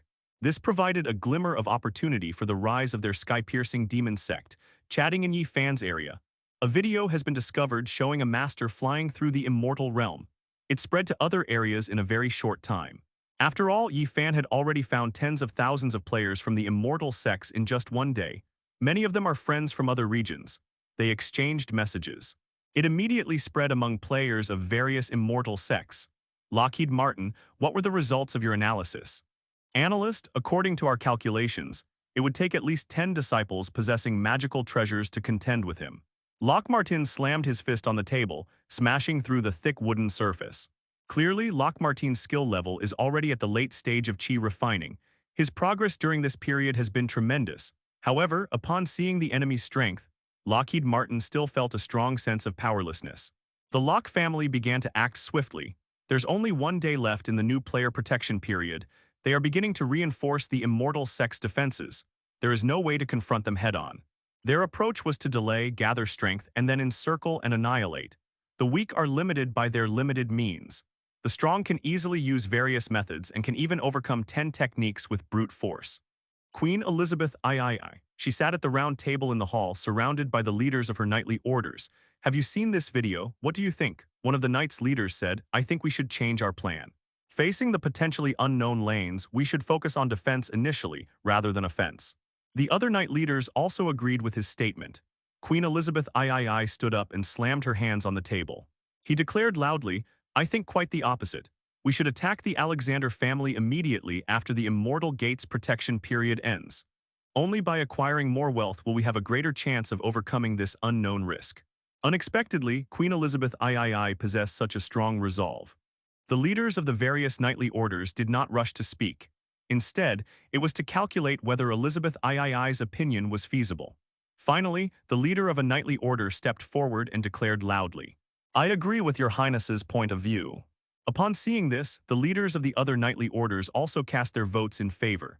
Queen Elizabeth III and her staff. They ceased constructing any defensive structures and were fully prepared for war, ready to launch a fierce attack on Alexander's family at the first opportunity. Each different family is carrying out different plans. Even after Yi Fan's video was discovered, many powerful families and forces changed their strategies. Yi Fan returned to his sect. It has been discovered that the number of chi refining stage disciples within the Moon Shadow sect is increasing rapidly. After Yi Fan released the supply of pills, in just one day, all the outer disciples entered the chi refining stage.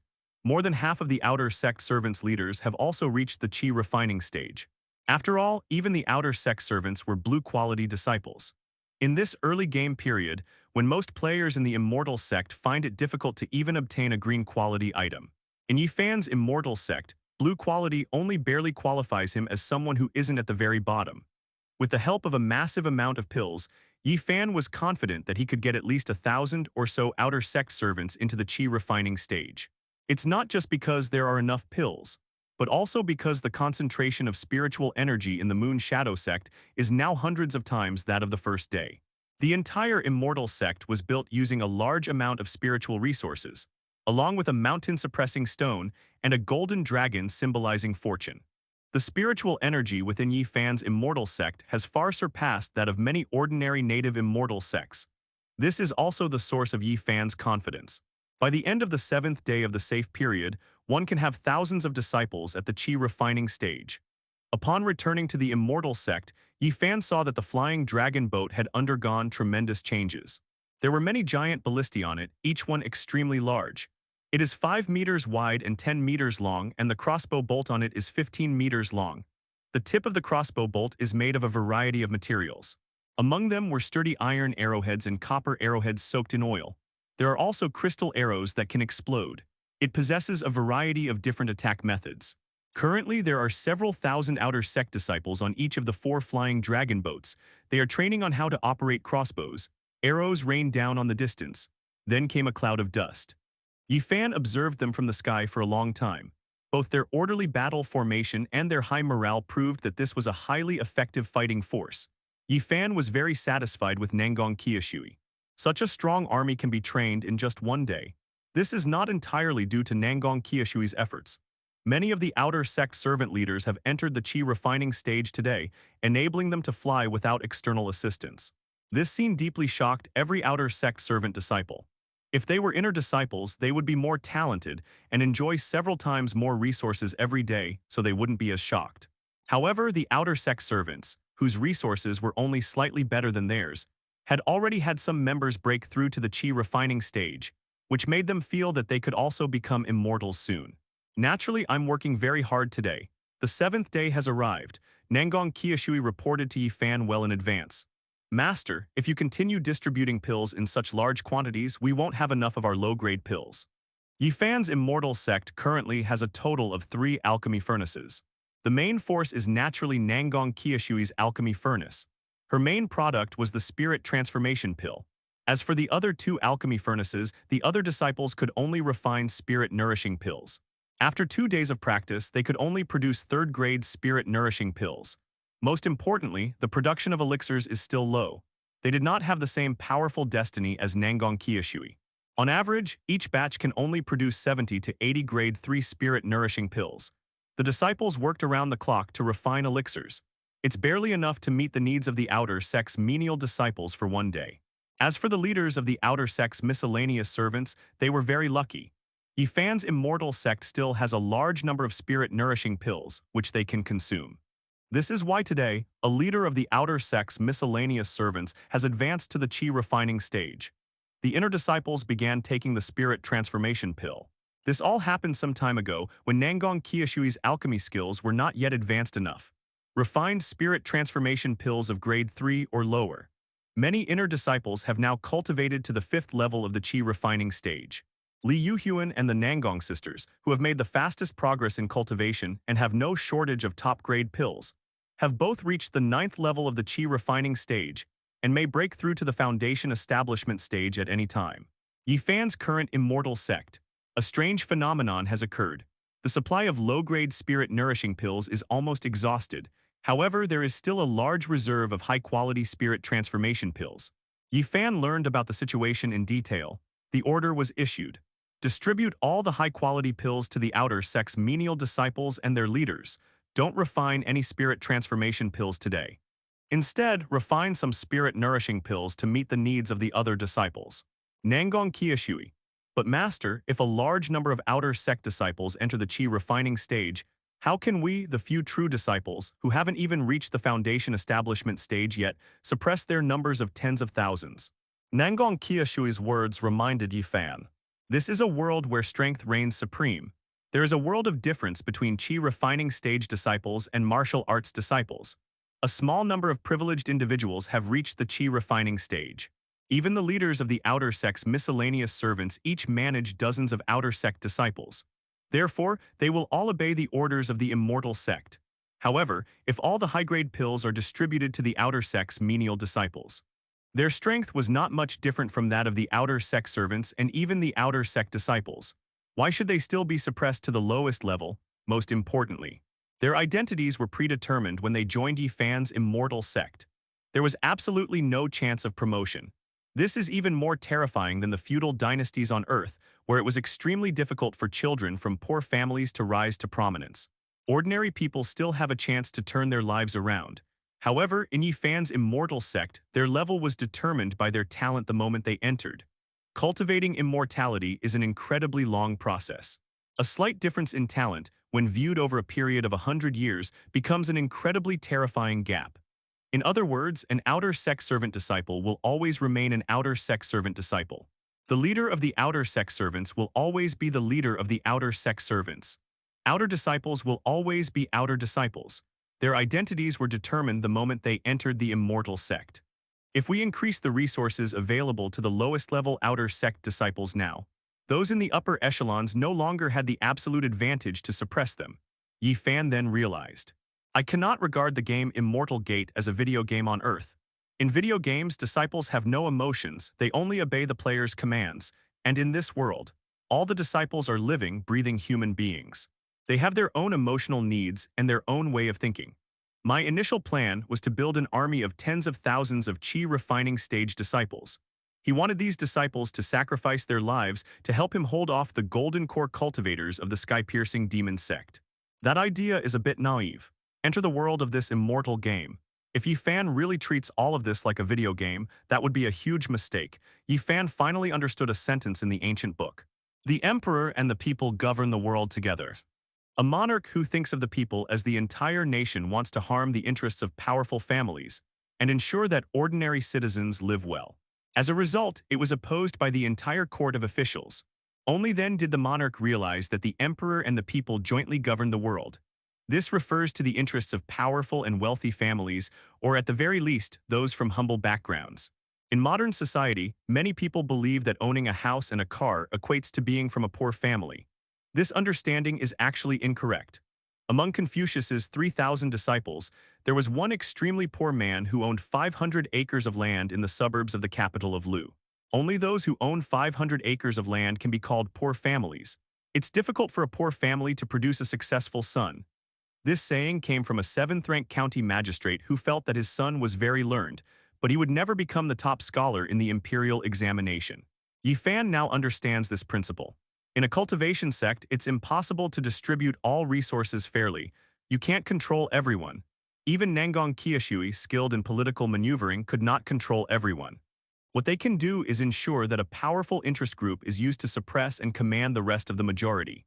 True disciples command inner disciples command outer disciples, and outer disciples command outer disciple leaders. Ultimately, all the tasks were placed on the shoulders of the outer sect servants. If a large number of expensive pills were really given to the outer sect servants, let them enter the chi refining stage. At this critical moment, how can the inner disciples and true disciples suppress these tens of thousands of people? I've figured all of this out. Yi Fan also abandoned his previous naive ideas. Human desires are endless and cannot be crushed by any absolute power. This truly enabled the largest number of outer sect servant disciples to enter the chi refining stage. His moon shadow sect may soon collapse. Yi Fan discussed the distribution of the elixirs in detail with Nangang Qiushui. Ultimately, the decision was made to adopt Nangang Qiushui's suggestion. The elixirs are distributed at most to the level of the outer sect's miscellaneous servant leader.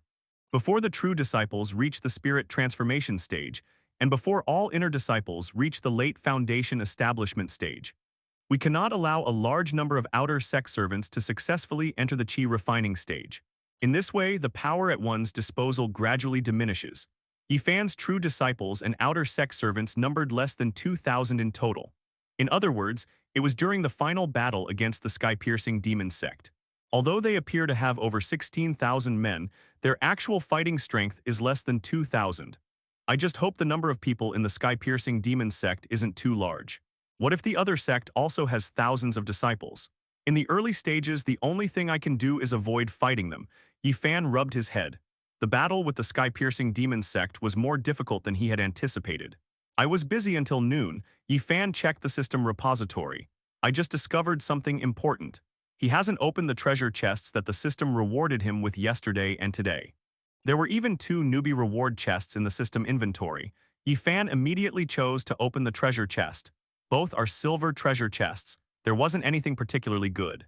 However, because Yi Fan could see the hidden attributes, he found two of the most suitable items. Transmission Talisman Diagram. It can be used to create communication talismans, enabling long-distance communication. Lei Zhanzi. It can cause a small-scale explosion and possesses considerable offensive power. Although Divine Sense can also transmit sound, the range of sound transmission is affected by cultivation level. In the realm of immortals, one can use Divine Sense to communicate with people tens of thousands of kilometers away. However, at the Foundation establishment stage, one can only contact people tens of thousands of meters away at most. Any further, and it would be beyond the reach of a Foundation establishment stage cultivator's Divine Sense. The range of Divine Sense during the Qi refining stage is even shorter, only a few thousand meters. Although this sound transmission talisman is only a disposable item, it can transmit sound to people hundreds of kilometers away. Yi Fan's 4 flying dragon boats were intended to quickly wipe out the other immortal sect players. Naturally, communication methods are necessary. In case one of them encounters danger, the other flying dragon boats can provide rapid support. Lei Zhenzi was equivalent to a hand grenade in the Blue Star era. He doesn't have enough magical treasures at the moment. Even if another magical artifact were to be found in the silver treasure chest, it would only be given to one disciple at most. We currently have over 1,000 disciples at the Qi refining stage, which is simply not enough to distribute them all. This Lei Zhenzi, which can be mass-produced, is perfect for disciples who lack magical treasures. Although it is only a one-time use item, and it requires resources such as spirit stones and cold iron to manufacture. However, it can significantly increase the disciples' attack power. Yi Fan extracted the blueprints for making these two items.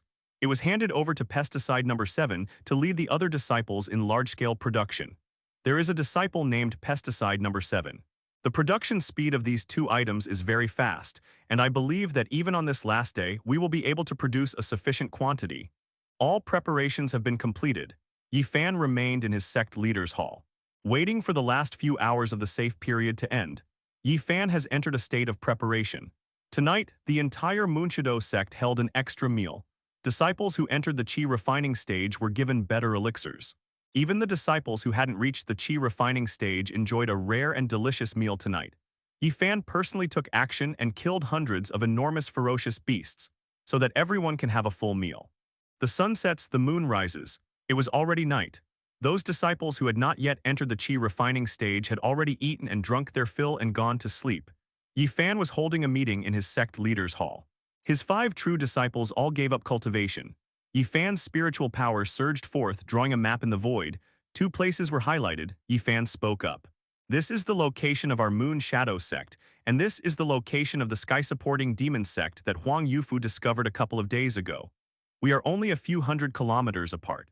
Tomorrow the black mist will dissipate, and a fierce battle is inevitable between our 2 immortal sects.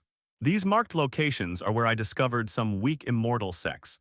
There are a total of 34,563. We don't need to concern ourselves with the sects in this area. These 100-odd sects will be handled by our allies. Our Moonshido sect currently has 4 flying dragon boats. The 5 of you will split up and proceed separately.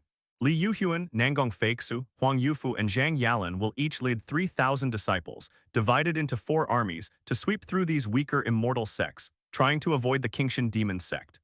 Our goal tomorrow is to wipe out these weaker immortal sects. Nangong Qiushui and I will guard the Moon Shadow sect. If anything unexpected happens, notify me using a communication talisman so I can provide support.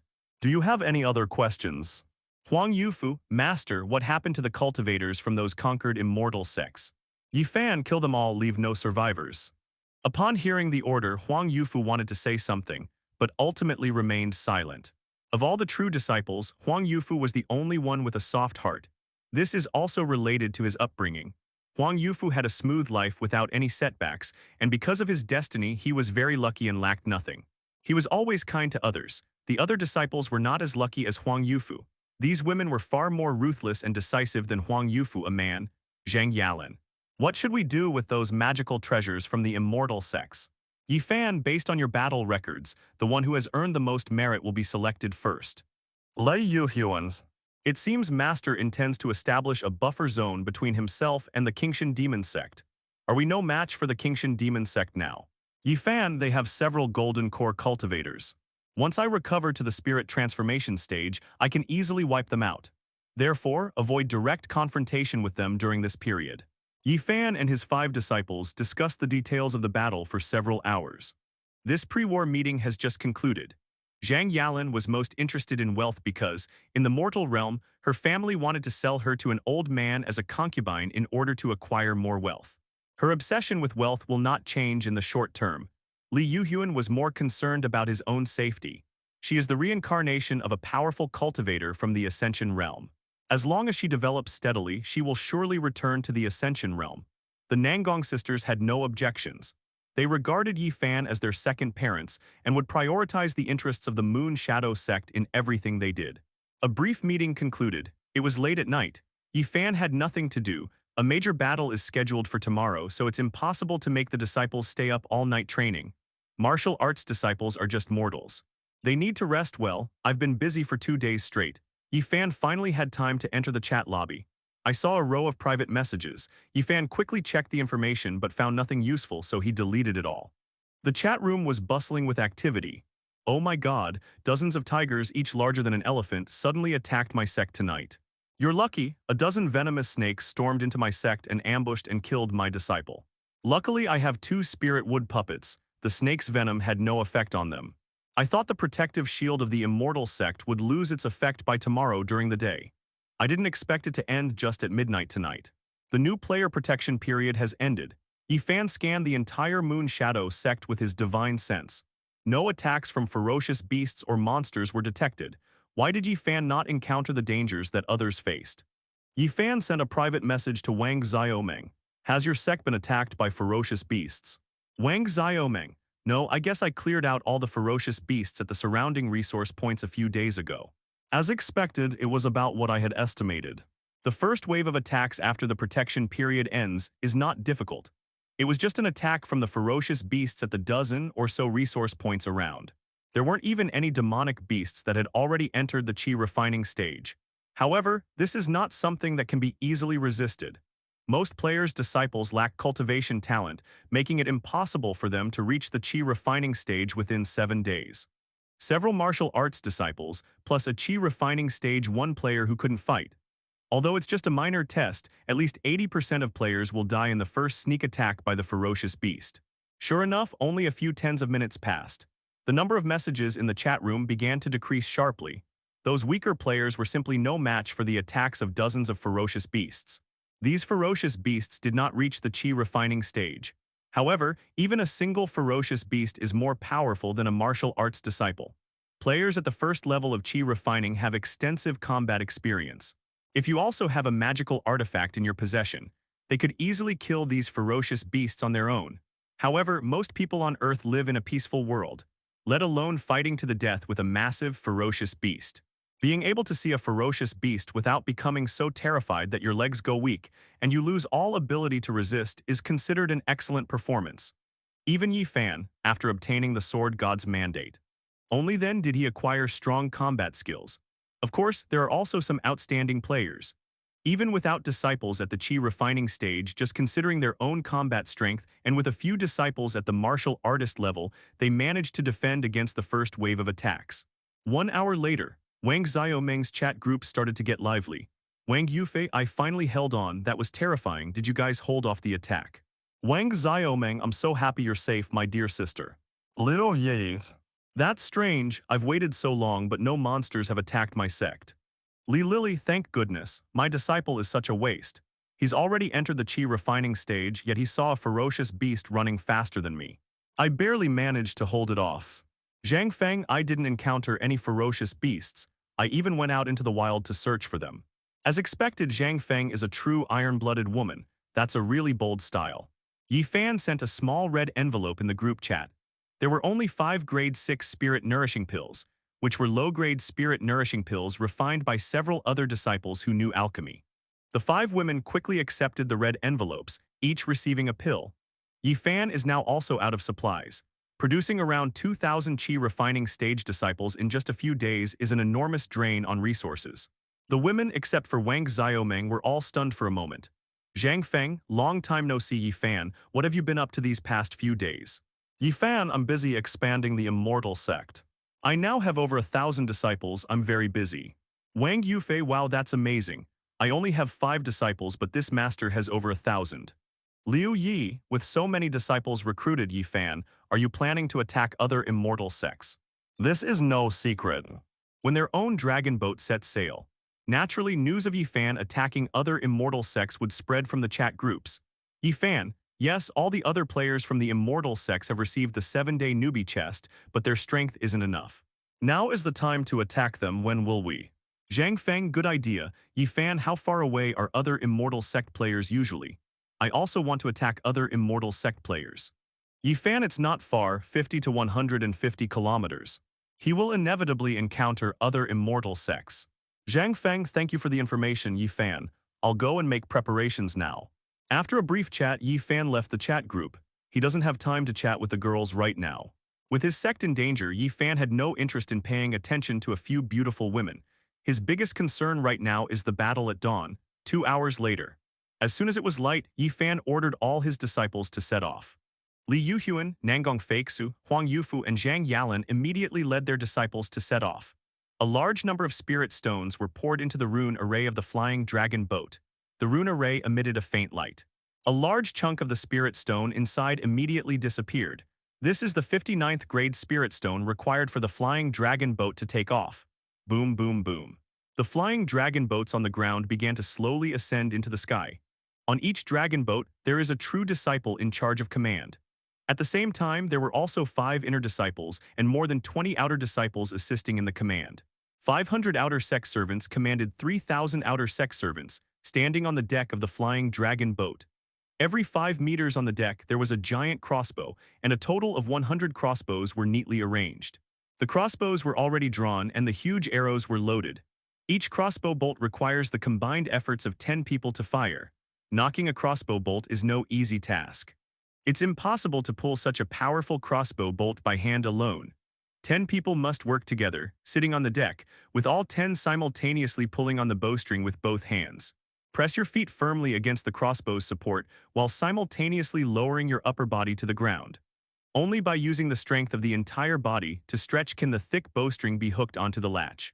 Crossbows originated in the era of cold weapons, the most powerful weapon. This crossbow, which requires 10 people to operate, also demonstrates its power. In a one-on-one situation, the power of this giant crossbow bolt far surpasses that of the most advanced sniper rifle on Earth. With an effective range of 3,000 meters, its attack power, penetration, and speed all surpass those of a bullet. In the history of Earth, the most famous battle fought with crossbows was when a single large crossbow bolt killed the last emperor of the Mongol Empire, leading to the direct collapse of the largest empire in Earth's history. It can be said that a single crossbow bolt fired from a ballista used for city defense directly changed the course of the entire Blue Star civilization. Today, there are giant crossbows on 4 flying dragon boats. It will also change the course of the entire immortal world. Because Yi Fan had already marked the coordinates of the targets they were going to attack over the past 2 days. This is the result of Yi Fan's work over the past few days. The 4 flying dragon boats have just begun to fly forward.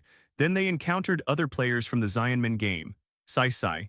As the command flag fell, 100 crossbow bolts shot towards the immortal gate below.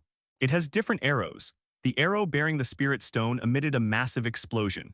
The arrow, imbued with fiery copper, ignited the entire immortal sex buildings. With arrows wielded from cold iron, they can kill the opponent's disciples one-on-one. The battle was over in just one volley. You destroyed player Li Hai's Hayashin sect, gaining 30 spirit stones, 200 spirit wood, the magic weapon fiery blade, and a low-grade magic artifact. A message appeared in front of Yi Fan. You destroyed player Wang Jinghai's joyful sect, gaining 6 spirit stones, 700 spirit wood, 50 cold iron, a magic dog whip, and a low-grade magic weapon.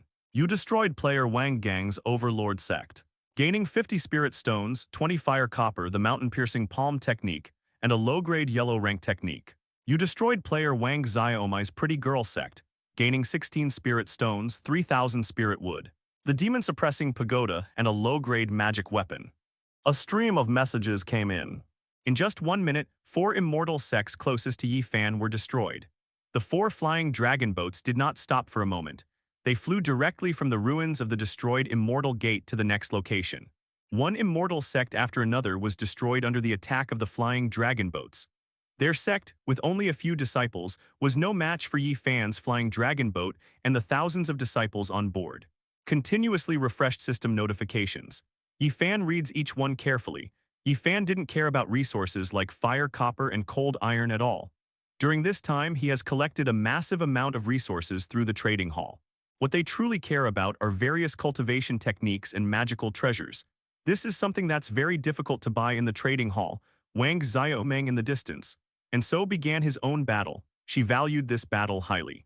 It was her time to demonstrate her value to Yi Fan, the area closest to her. There are over 100 immortal sects, and Wang Xiaomeng must personally eliminate them to prove her worth to Yi Fan. Because she had 3 disciples of blue quality from the start. In addition, Yi Fan frequently distributed pills in the group. Wang Xiaomeng's 3 true disciples all possessed the strength of the 4th level of qi refining. In just 7 days. In the entire world of immortal sects, there are very few players who can raise their disciples to the 4th level of the qi refining stage. This is also the source of Wang Xiaomeng's confidence in clearing out the surrounding immortal sect players today. She had far fewer disciples than Yi Fan. It's impossible for one disciple to cleanse an entire sect. Most of the immortal sects that survived also had disciples at the qi refining stage. Wang Xiaomeng is a woman with a very close-knit inner world. After becoming an affiliated immortal sect of Yi Fan yesterday, she spent more than half a day secretly gathering information about the strength of the surrounding immortal sect players. There were only 3 powerful immortal sects surrounding her. Wang Xiaomeng's strategy was not to attack the person closest to her in the immortal sect. Instead, they chose the weakest of the 3 powerful immortal sects. 2 of these 3 immortal sects, like her, have 3 powerful disciples. According to Wang Xiaomeng's observation, the weakest family has a decent magic weapon, but only 1 disciple at the qi refining stage. Why not bully the weaker players first before dealing with the stronger ones? Many people play video games, such as strategy games like Romance of the 3 Kingdoms and Teiku Rishiden. It's like fighting a boss. You start by clearing out the lower-level monsters to level up. But the real world is not like that. Wang Xiaomeng wanted to clear out the surrounding players. Those 3 stronger players also wanted to eliminate the other players. No one knows what kind of powerful magic weapon those people, who might not even be at the qi refining stage, possess. Wang Yumeng's disciples are currently the strongest. She has a chance of winning against any of them. However, what if the other 3 players once again obtain a large number of magic items from those weak players, while Wang Xiaomeng does not obtain any good magic items? She will then go from being in a position of advantage to being in a position of disadvantage. Wang Xiaomeng is a very rational woman. Moreover, she has a very high level of execution ability. They immediately rushed towards their predetermined target, the immortal sect members who possessed powerful magical artifacts. Now, the entire world of the Immortal Gate game. Within all the major player groups, cries for help, pleas for mercy, and angry curses could be heard from various players. How terrifying! I saw a huge ship flying towards me in the sky. Run, don't you see? Many players have already been destroyed by these giant flying ships. That was terrifying. Thank goodness I didn't encounter the giant flying ship you guys were talking about. Wait, there's a black dot getting closer on the horizon. In the area where Yi Fan was located, a large number of players were gripped by panic. 4 flying dragon boats, as they eliminated more and more players from the immortal sects. This panic is spreading rapidly. No player in this chat area wants to encounter the terrifying flying dragon boat, but one person was an exception. He didn't panic or feel afraid. Instead, he took out paper and pen and kept calculating something. On the table, there were already dozens of pages of his completed manuscript, covered with rows of complex mathematical formulas. Looking at such a dense array of numbers would make most people feel dizzy. For most Earthlings, the most painful thing before adulthood is not being able to understand advanced mathematics. He finally finished writing the last formula. He threw the pen he was holding onto the table. A serious face broke into an incredibly happy smile. This person's name is Aoyang Xingguo. He excelled in his studies from a young age and was admitted to the gifted class at the age of 14, becoming a student at the most prestigious university in Daxia. He became a PhD in mathematics at the age of 18. People all thought he would become a great mathematician in Daxia. He suddenly changed his mind and pursued a doctorate in finance. What had such a profound impact on Aoyang Xingguo was that his mother suffered from a rare disease. Because it is a rare disease, the effective treatments are very expensive. The cost of researching a rare disease is about the same as the cost of researching a cold medicine. However, hundreds of millions of doses of cold medicine can be sold every year.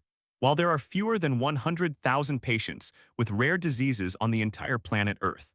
Therefore, although there is a specific medicine for Aoyang Xingguo's mother's illness, each injection costs 3 million, and a course of treatment requires 6 injections of this specific medicine, totaling an astronomical price of 18 million. This was the first time that this gifted young man was crushed. He could only helplessly watch his only remaining family member die. He then bid farewell to his beloved mathematics and became a PhD in finance. Using his exceptional mathematical skills, he developed a financial model. According to his model, hedge funds can achieve a 100% profit rate. Simply put, hedge funds are a means for many companies to ensure profitability. For example, a company that produces copper. They can produce 50 million tons of copper a year, but they will lose money if copper prices plummet. Therefore, this company will short the price of copper in the futures market. If copper prices really plummet, they will make money by shorting copper futures. If copper prices surge, even if they lose money by shorting copper futures, the money from selling more copper will still guarantee their profit. It may seem like a hedge fund that guarantees profits for businesses, but it's not that simple. For example, a company suffered a massive loss due to someone raising the price of metal tenfold at the last minute during the handover process.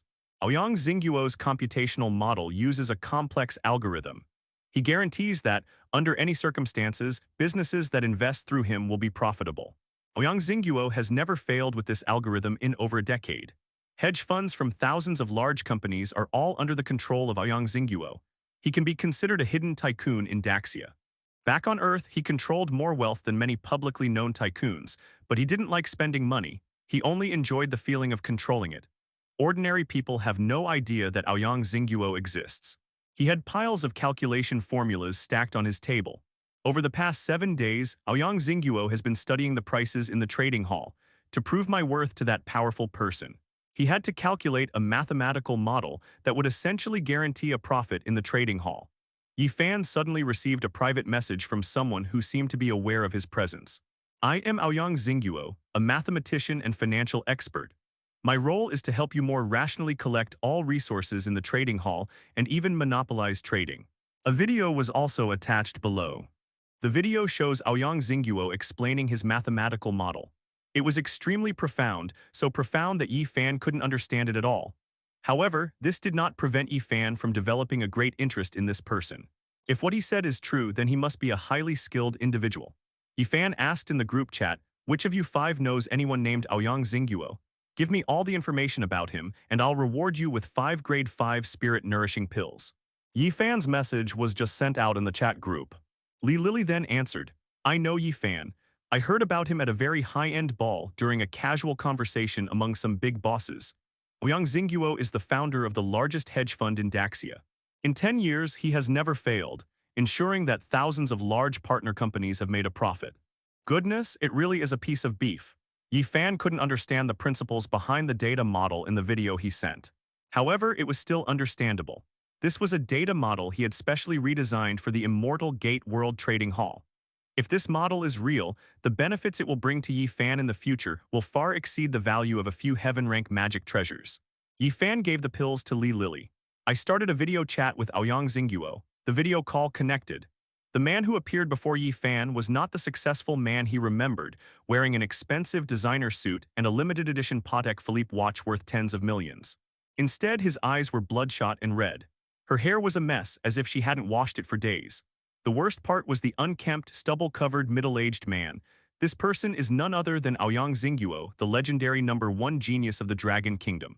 Seeing Yi Fan's suspicious gaze, Aoyang Xingguo gave a wry smile and said, I've been calculating ever since I entered the immortal realm to study this data model. I hope you'll forgive the mess it looks like now. Looking at the table full of calculation formulas beside him, Yi Fan believed him. Compared to financial experts and economists, Yi Fan felt that Aoyang Xingguo was more like a scholar who liked to calculate. Instead of those who are obsessed with money and only know how to prioritize financial gain in the financial industry. Yi Fan, Mr. Aoyang Xingguo, I've long admired your name. You're the founder of the most powerful hedge fund in Daxia. Ouyang Xingguo, my success on Blue Star is a thing of the past in this world. I want to become the one who controls the economic order of this world, which is why I sought out Mr. Yi Fan. Yi Fan?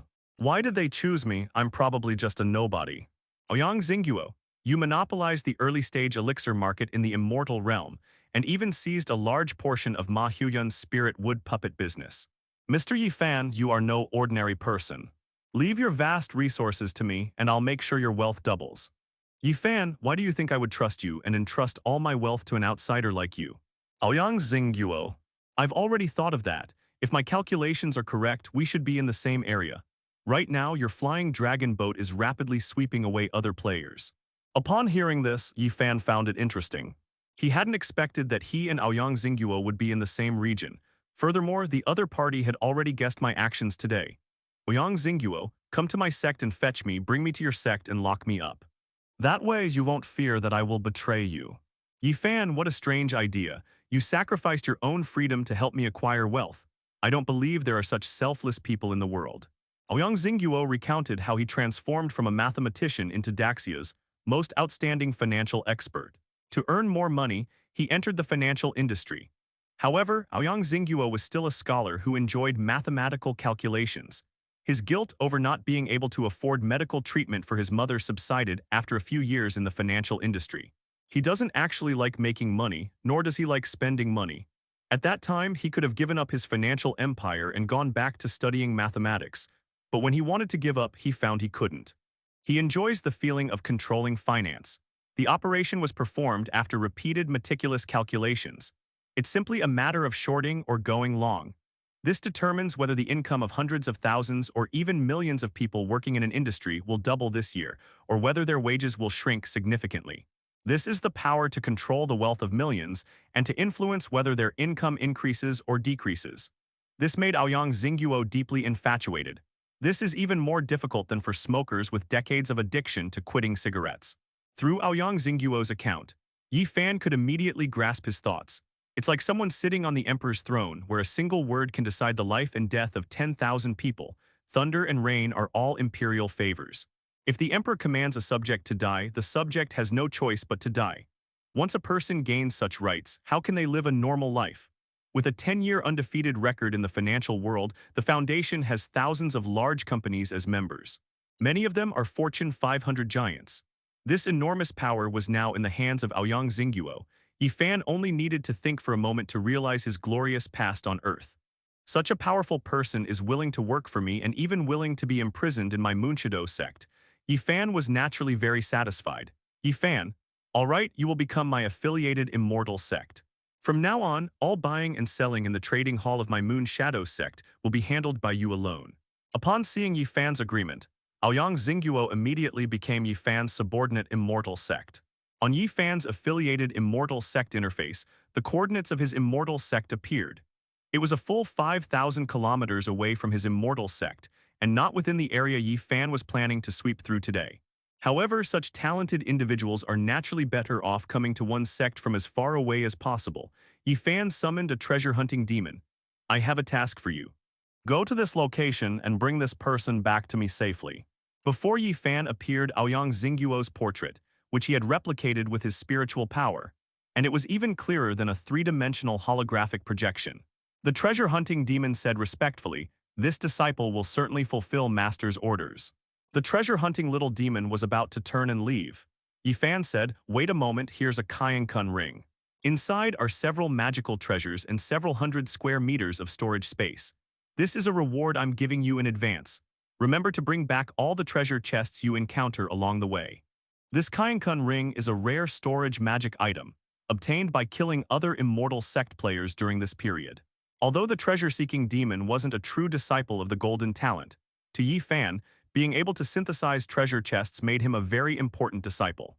Therefore, Yi Fan placed several powerful magic treasures he had just acquired in his Kaiyan-kun ring. These treasures included various types, such as offensive, defensive, and supportive ones, to ensure that the treasure-hunting demon could safely traverse distances of thousands of kilometers. Given that the treasure-seeking demon is only at the Foundation establishment stage, players from the Immortal Sects certainly won't pose a threat to him. Yi Fan's only worry is the powerful demonic beasts in the wild. Be careful on the road. Your safety is the most important thing. Treasure hunting imp. Master, don't worry, although my combat skills are lacking, my escape skills are quite impressive. On the flying dragon boat, the 10 outer sect servants who were controlling the crossbows were exhausted after destroying the sects of more than a dozen immortal sect players. Li Yuhyun said in an icy tone, "Change the player." The inner disciples standing nearby heard Li Yuhyun's order, immediately mobilized the war drums nearby. Dong dong dong dong. 1,000 well-trained outer sect servants immediately stepped out from the resting ranks. The 1,000 men who were operating the crossbows were replaced, and they continued to draw their bows, preparing to attack the next immortal sect player. Each flying dragon boat was staffed with 3,000 outer sect servants for rotation purposes. Each flying dragon boat has 100 large crossbows, and each crossbow requires 10 people to operate. The 3,000 outer sect servants could be divided into 3 batches to take turns operating these large crossbows. This will give them ample rest time, allowing them to maintain their fighting capacity for extended periods. They're not just targeting 1 or 2 players from the immortal sects. Yifan marked the coordinates of tens of thousands of players from the immortal sects. Based on a survival rate of 10 to 1, at least several thousand players from the immortal sects survived the nighttime siege by the ferocious beasts. Each flying dragon boat has to deal with thousands of enemies. This is no easy task. Although Yifan used Qi refining stage disciples to launch a strong attack, he still had nearly 2,000 Qi refining stage disciples and could easily win the war. However, the opponent also has disciples at the Qi refining stage, as well as a large number of magical treasures. Yifan's losses were also very high. Such a huge loss is unacceptable to Yifan. Even the leader of the outer sect's miscellaneous servants is a disciple of blue quality. The chance of encountering a disciple of blue quality on the Ascension platform is currently extremely low. Therefore, every disciple is an important asset to Yifan. He would not disregard the life of any of his disciples. A saturation attack from 100 large crossbows could minimize casualties among Yifan's disciples. Although it consumes a lot of resources, for example, making crossbows requires a lot of spirit wood, fire copper, cold iron, and crystals. However, after defeating players from other immortal sects, Yifan can obtain resources from those sects. Overall, Yifan's expenditure was far less than his gains. Moreover, one can also obtain their magical treasures, elixirs, and cultivation techniques. Yifan kept receiving messages about killing other immortal sect players and receiving rewards. Suddenly, a message arrived. This caught Yifan's attention. Congratulations on defeating player Li Fugui and obtaining the Demon Beast Realm fragment. Yifan took out the fragment of the Demon Beast Realm. View its hidden attributes. Collecting 3 fragments of the Demon Beast Realm allows you to open a portal to the Demon Beast Realm. This is a small world where time flows very fast. A year inside is equivalent to a day outside.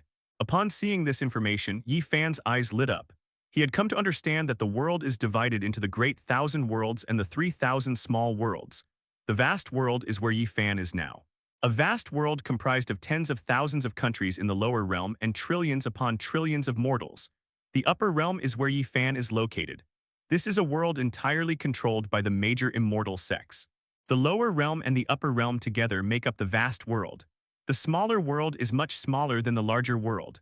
Whether it's the resources, the species, or the limitations of cultivation levels, it's far inferior to the Great 1,000 world. For example, the Netherworld, the first minor world Yifan entered. In this world on the verge of destruction, the highest cultivation level is the spirit transformation stage.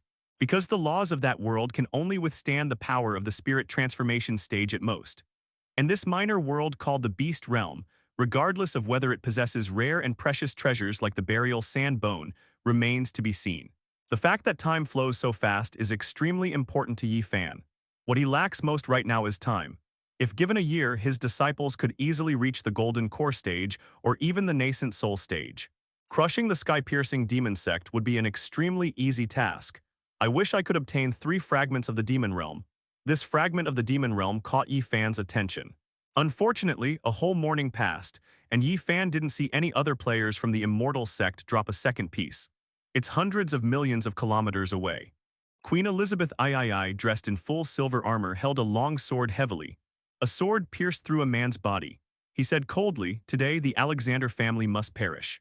As the matriarch of the Elizabethan family, she is like a fearless and valiant general, always at the forefront of this battle. This does not mean that Elizabeth III was a reckless woman. The contrast between strong and strong reveals her strength and meticulous nature. Elizabeth III's group was not an alliance bound by family members like Alexander's. Rather, it was an alliance created by her grandmother's generation, uniting 10 weaker families. Back on Earth, matters concerning their family required the Elizabethan family and the leaders of 10 powerful subordinate knightly orders to sit together at a round table to make decisions. Now that we've entered the world of immortals, this alliance already seems precarious. Elizabeth III needed to be powerful so that others would fear her. This fear came not only from the enemy, but also from the subordinate knightly orders. Therefore, in every battle this time, Queen Elizabeth III has been at the forefront. She demonstrated her strength and courage to her subordinates. Furthermore, Queen Elizabeth III had her own reasons for doing so. After exchanging a large number of pills with Yi Fan, her true disciple is the one with the highest cultivation level in the family. At the same time, Elizabeth III also received 2 magical artifacts. It was the armor she was wearing and the longsword she was holding. This makes Elizabeth III's attack and defense both extremely high. This gave her the courage to be the first to charge forward, the other end. Ma Huyun's team is under siege. The locations of most of his members were known to spies within the organization. That's not the worst part. After Yi Fan reaped most of the profits from his spirit wood puppet business. After deducting his own costs, he did not make enough profit. His group was originally a group created in pursuit of profit. It appears to be unbreakable. When the benefits are great enough, countless people will indeed flock to Ma Huyun's side. However, he did not generate enough profit. The loyalty of his subordinates is rapidly declining. Not only were there spies from other teams within the organization, he even considered the expert to be his most trusted assistant, standing by his side. She was also besieged by Ma Huyun's team and chose to betray him immediately. The seemingly massive team, with tens of thousands of players, began to crumble within a single day. The progress of the flying dragon boat was even faster than Yi Fan had anticipated. One morning, Yi Fan conquered over 1,000 immortal sects. At the current pace, this area will be completely wiped out in 2 days at most. Yi Fan didn't need to worry. The people from the sky-piercing demon sect would be able to find the immortal sect players in the short term. However, an accident still occurred. The members of the sky-piercing demon sect have been exploring this vast expanse of black mist every day recently. There hadn't been any progress for the past few days. But an unexpected incident occurred today. Several disciples who ventured on a mission discovered that the black mist they approached would automatically dissipate and would not return. It's completely different from when the black fog first appeared a few days ago. At that time when they explored the black fog, although a small portion would dissipate, it would quickly recover, making it easy for people to get lost in the black fog. This is also why, in the first few days after the black mist appeared, the members of the sky-piercing demon sect dared not venture into it to explore. Immediately report this matter to the elders of the sky-piercing demon sect. The sky-piercing demon sect currently has 4 elders at the golden core stage who jointly manage the entire sect. There is no sect leader, because none of the 4 people had reached the nascent soul stage of cultivation. The 4 of them had a common agreement. Whoever reached the nascent soul stage first would become the sect leader of the sky-supporting demon sect. The 4 elders are Bone Demon, Blade Demon, Poison Demon, and Soul Demon. They didn't use their real names because the predecessor of the sky-supporting demon sect was destroyed by a powerful immortal sect. They used 4 code names to represent their identities, to prevent their enemies from discovering that they had established the sky-piercing demon sect in this remote area. With their current golden core stage cultivation, encountering an enemy would mean certain death. Poison Demon, now that the black mist is accessible, let's set off and see what's inside. Soul Demon, don't take any risks. What if there's a powerful enemy? Let's send a disciple first. Bone Demon, none of the disciples we've taken in are honest. They always like to hoard good things. Soul Demon, don't worry, this time I'll deploy the 10,000 ghost banner, letting the vengeful spirits inside secretly keep an eye on them. Blade Demon, very well, now arrange for your disciples to go and investigate. The sky-piercing demon sect is located in a remote area. The spiritual herbs and medicines here are extremely rare, let alone rare and precious natural treasures. Don't even think about it. Due to the scarcity of cultivation resources, disciples of the sky-piercing demon sect would even kill each other for a few pills. The 4 elders of the sky-piercing demon sect were also helpless. Those whose cultivation level is below the nascent soul stage cannot project themselves to the lower realm. Not only could they not gain the power of faith, they were also unable to go to the ascension platform to recruit new disciples, and replenish the future bloodline of the Immortal Sect. These disciples were actually a group of independent cultivators they had gathered together. Those who are truly talented enough to join a sect of immortals would never choose to cultivate in such a harsh and desolate place. The four elders summoned more than a dozen disciples. A flag appeared behind the soul demon. The flag was strangely colored, with black, constantly flowing gas covering its blood-red surface. These gases are the vengeful spirits within the 10,000 Ghost banner. Although it's called the 10,000 Ghosts banner, the soul demon's 10,000 Ghosts banner never actually took shape. There are only 2,000 or 3,000 souls inside. Not to mention that without the true 10,000 Ghost banner, it would require 3 Golden Core stage Vengeful Ghosts and 1 Nascent Soul stage Vengeful Ghost to guard it. Within his tattered banner of 10,000 ghosts, there was only 1 pitiful Vengeful Ghost at the Golden Core stage. Back when the sky-supporting demon sect was destroyed, the soul demon, in order to escape, killed a severely injured fellow Golden Core cultivator and turned his soul into a Vengeful Ghost, thus obtaining a Golden Core Vengeful Ghost. Soul Demon Circulation Technique. More than a dozen black shadows flew out from the 10,000 Ghosts banner and attached themselves to more than a dozen disciples. The Soul Demon said, "You went to explore that black mist. Now that it has dissipated, it won't reappear. The vengeful spirits attached to you can also help you in battle. Make sure you thoroughly investigate the situation within the black mist." The dozen or so disciples of the sky-piercing demon sect were dissatisfied, but dared not show it in the slightest. In the past few days, several disciples of the sky-piercing demon sect have died while exploring the black mist. The vengeful spirits possessing them here are not protecting them, they are clearly spying on them. However, these dozen or so disciples of the sky-piercing demon sect dared not resist in the slightest. Not to mention that the 4 elders were at the Golden Core stage. Their cultivation levels were higher than those of the Foundation Establishment and Spirit Transformation stage disciples. Even if they were at the same level, they would be no match for them. These 4 elders were all powerful individuals who had escaped from the 100,000 mountains. Each of them possesses several powerful magical treasures. Even though they were all at the same spirit realm, 3 or 5 of them were no match for one elder. They had no choice but to obediently follow the elder's orders and head towards the edge of the black mist not far away.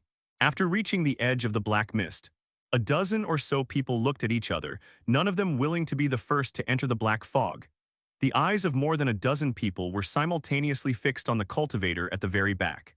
His strength was only at the 5th level of chi refining, the lowest among everyone.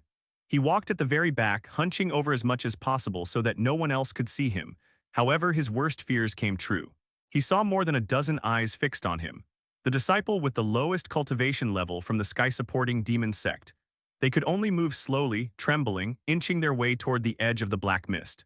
One of the disciples couldn't stand it anymore. He picked up his sword, but without drawing it, he struck the man's buttocks hard with the scabbard. "If you don't hurry, the next sword strike will kill you." The disciple was thrown more than 10 meters away, his face hitting the ground directly, his face covered in wounds and blood trickling from the corner of his mouth. But he dared not resist and could only quicken his pace toward the black mist before him. The chi refining stage progresses quite quickly. Now that he's ventured deep into the black fog, he might soon lose his way. I don't want to pave the way for these people for nothing. Instead, they quickened their pace, rushing deeper into the black fog. The black mist around him began to dissipate. In just a few minutes, they penetrated several thousand meters into the black fog. The man, his face covered in blood, rubbed his eyes in disbelief. Before him appeared a field of spiritual herbs. This contains precious medicinal herbs which can be processed into large quantities of elixirs. He remembered the effects of one of the white herbs. It was very beneficial for external injuries. He grabbed the white herb in his hand. "Put it directly in your mouth and chew it a couple of times." They ate it raw right there in the stomach. The injuries on his face healed instantly. This herb is real. This vast medicinal garden, how many pills could be refined from these spiritual herbs? It's not only enough for me to break through to the Foundation Establishment stage, but if I save a little, it's even enough to reach the Spirit Transformation stage. This chi refining stage disciple of the sky-supporting demon sect began frantically collecting spiritual herbs from the herb field. A voice suddenly came from behind. "You're lucky, kid. Put down the elixir and continue exploring." The disciple of the sky-piercing demon sect, who was in the chi refining stage, turned his head and saw that the speaker was a disciple of their sky-piercing demon sect who had reached the spirit transformation stage. Only then did he realize that the black mist behind him had not continued to recover. They had followed him all the way, following the black mist he had parted. The disciple in the spirit transformation stage spoke. The other dozen or so people didn't dare to make a sound. Among the dozen or so people, 3 were at the spirit transformation stage. However, only this person who spoke was at the 8th level of the spirit transformation stage and was also the senior disciple of the sky-supporting demon sect. He is a ruthless individual who has the potential to break through to the golden core stage within 10 years and become the 5th elder of the sky-supporting demon sect. He waved his hand dismissively. Most of the medicinal herbs in the herb field ended up in his pocket. He turned to the other 2 spirit transformation stage cultivators and said, "The remaining spiritual herbs are yours. These are the rules of the sky-piercing demon sect. The most powerful disciples choose their spoils first. As for the remaining dozen or so foundation establishment and chi refining stage disciples, they were not yet qualified to receive these spiritual herbs and medicines. The cultivation resources of the sky-piercing demon sect are extremely scarce. Their desire for spiritual herbs and medicines far surpassed their desire for spiritual resources such as spiritual wood. If it's just spirit wood and cold iron, the other disciples can still get some scraps. They can forget about spiritual herbs and medicines." The other foundation establishment disciples sighed softly. One of them gritted his teeth, finally made up his mind and left the group alone, heading towards the black mist on the other side. The remaining foundation establishment cultivators, seeing that others were moving, also broke away from the group and headed in different directions. The 3 cultivators at the spirit transformation stage exchanged glances and understood each other's thoughts. Each person chose a different direction and began exploring into the black fog. The dozen or so disciples of the sky-piercing demon sect scattered instantly. After everyone left, the disciple with the highest cultivation level in the spirit transformation stage revealed a sinister smile. His name was Simmonsbaron, and he was not a monk from this area. As a rogue cultivator, he finally reached the spirit transformation stage. These decades have been a long period of time during which there has been a lack of materials for various forms of cultivation. His aptitude is not outstanding, so even if he joins any of the major immortal sects, he will only be a low-ranking outer disciple with no hope of advancement. So he made a very risky decision. Concealing his true strength, he accepted a mission to accompany an inner disciple on an adventure to a secret realm. He was really just a lackey. Because they concealed their true strength, their main role was to serve as lackeys for the inner disciples. After entering the secret realm, he took advantage of an inner disciple who was injured while vying for an opportunity, ambushed and killed the inner disciple, and obtained a large amount of resources. From then on, he began committing murder and robbery. This is a very common occurrence in the world of cultivation. However, most of the attacks were against disciples of other immortal sects. This Simmonsbaron is someone who pretends to be a follower of his own people, but actually attacks his own.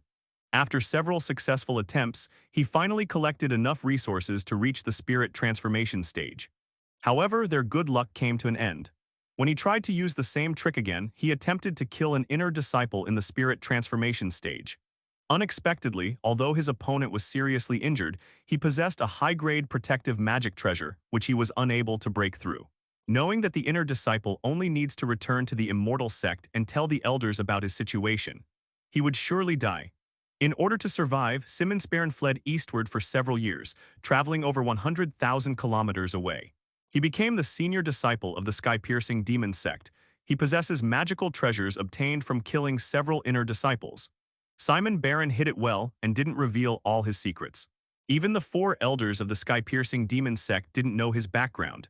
Simmonsbaron opened his mouth wide and vomited forcefully. He struggled to vomit out a storage ring from his stomach.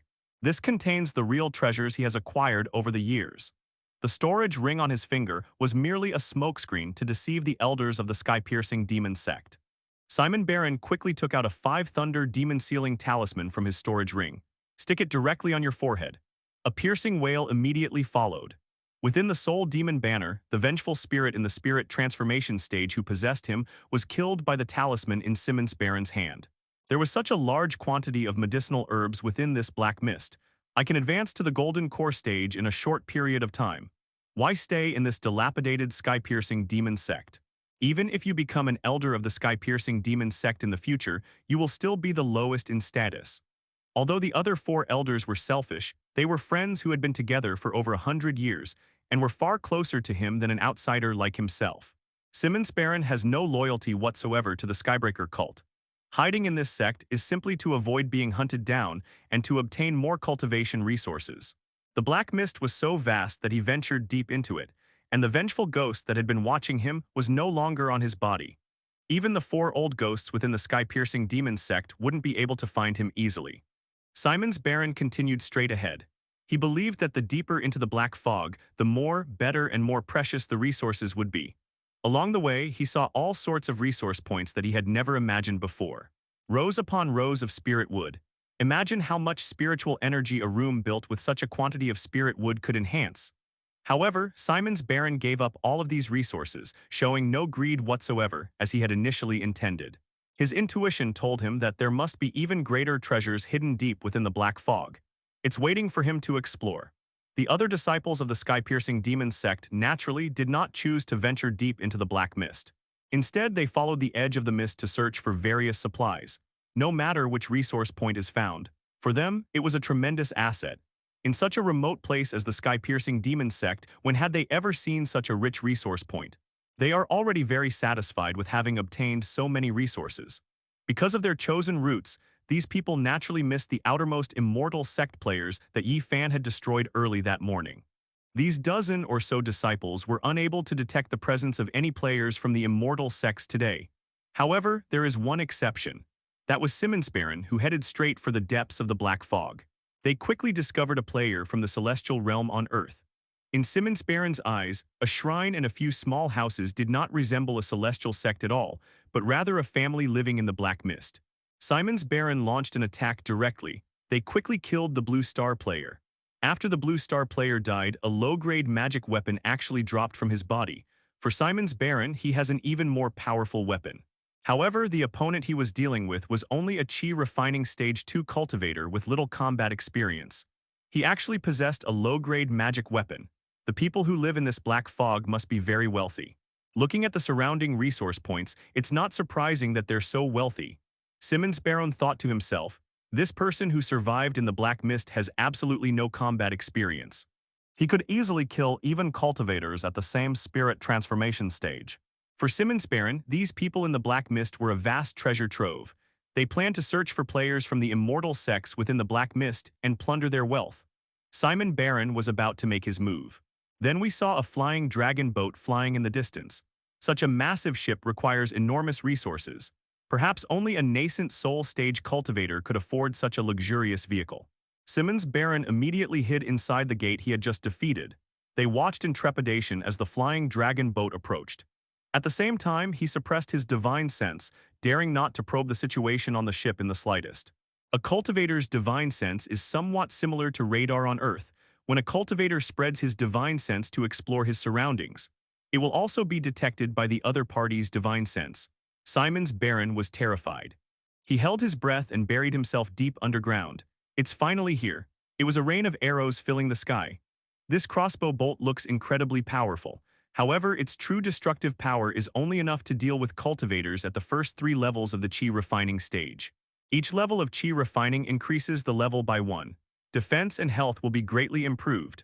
Once a cultivator reaches the 6th level of Chi refining, even tens of thousands of crossbow bolts cannot penetrate their defenses. These 100 crossbow bolts destroyed all the buildings within the immortal sect. Simon Baron looked up at the flying dragon boat in the sky. That's so strange. Isn't this just a mortal's method of attack? Simon's Baron became bolder, scanning the entire flying dragon boat with his divine sense. Something that surprised him happened. His divine sense scan instantly confirmed that most of the people on the flying dragon boat were mortals. What remained were only a few dozen Chi refining stage cultivators. There weren't even any foundation establishment stage cultivators. This is like a windfall. Simon Baron happily crawled out from underground. It flew towards the flying dragon boat in the sky. Li Yuhuan only glanced at the other party's flight speed. A sense of foreboding washed over me. The other party's level of cultivation is stronger than mine. Li Yuhuan was unable to use her divine sense to perceive the other party's current cultivation level. However, after becoming a powerful cultivator at the 9th level of Chi refining, she gained many more memories from her previous life. This allowed her to determine Simon's Baron's approximate skill level solely based on his speed. A powerful cultivator at the spirit transformation stage. How could a powerful cultivator at the spirit transformation stage appear in the black mist? Could it be that sky-piercing demon sect? They've arrived here so quickly.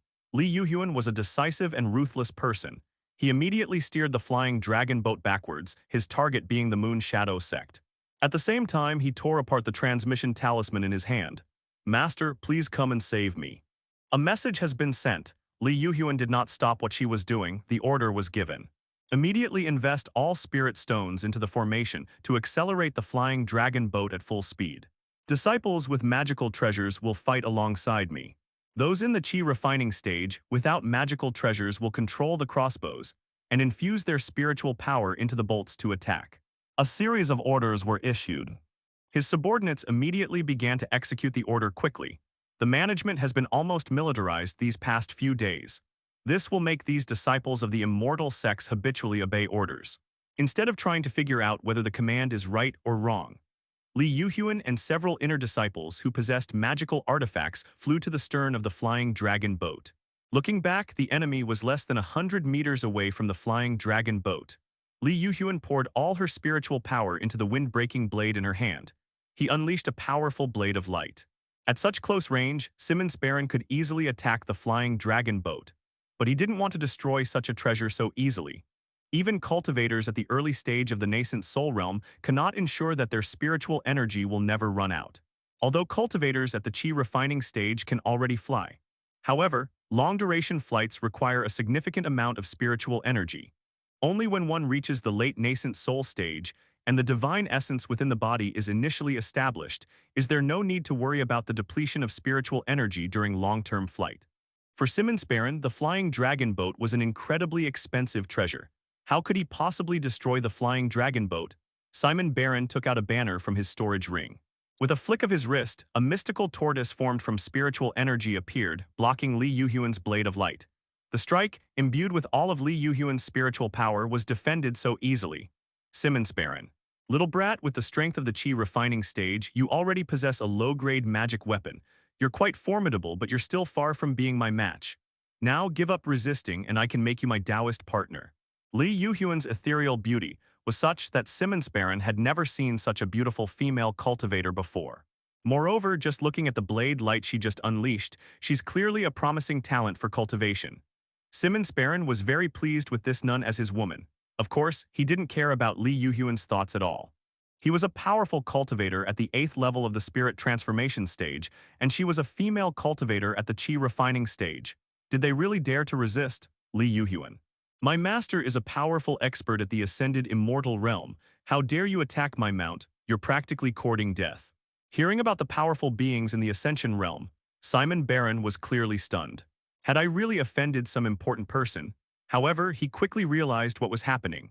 Let alone experts at the immortal ascension realm, even a nascent soul cultivator would only have a chance to escape if he projected a clone onto them.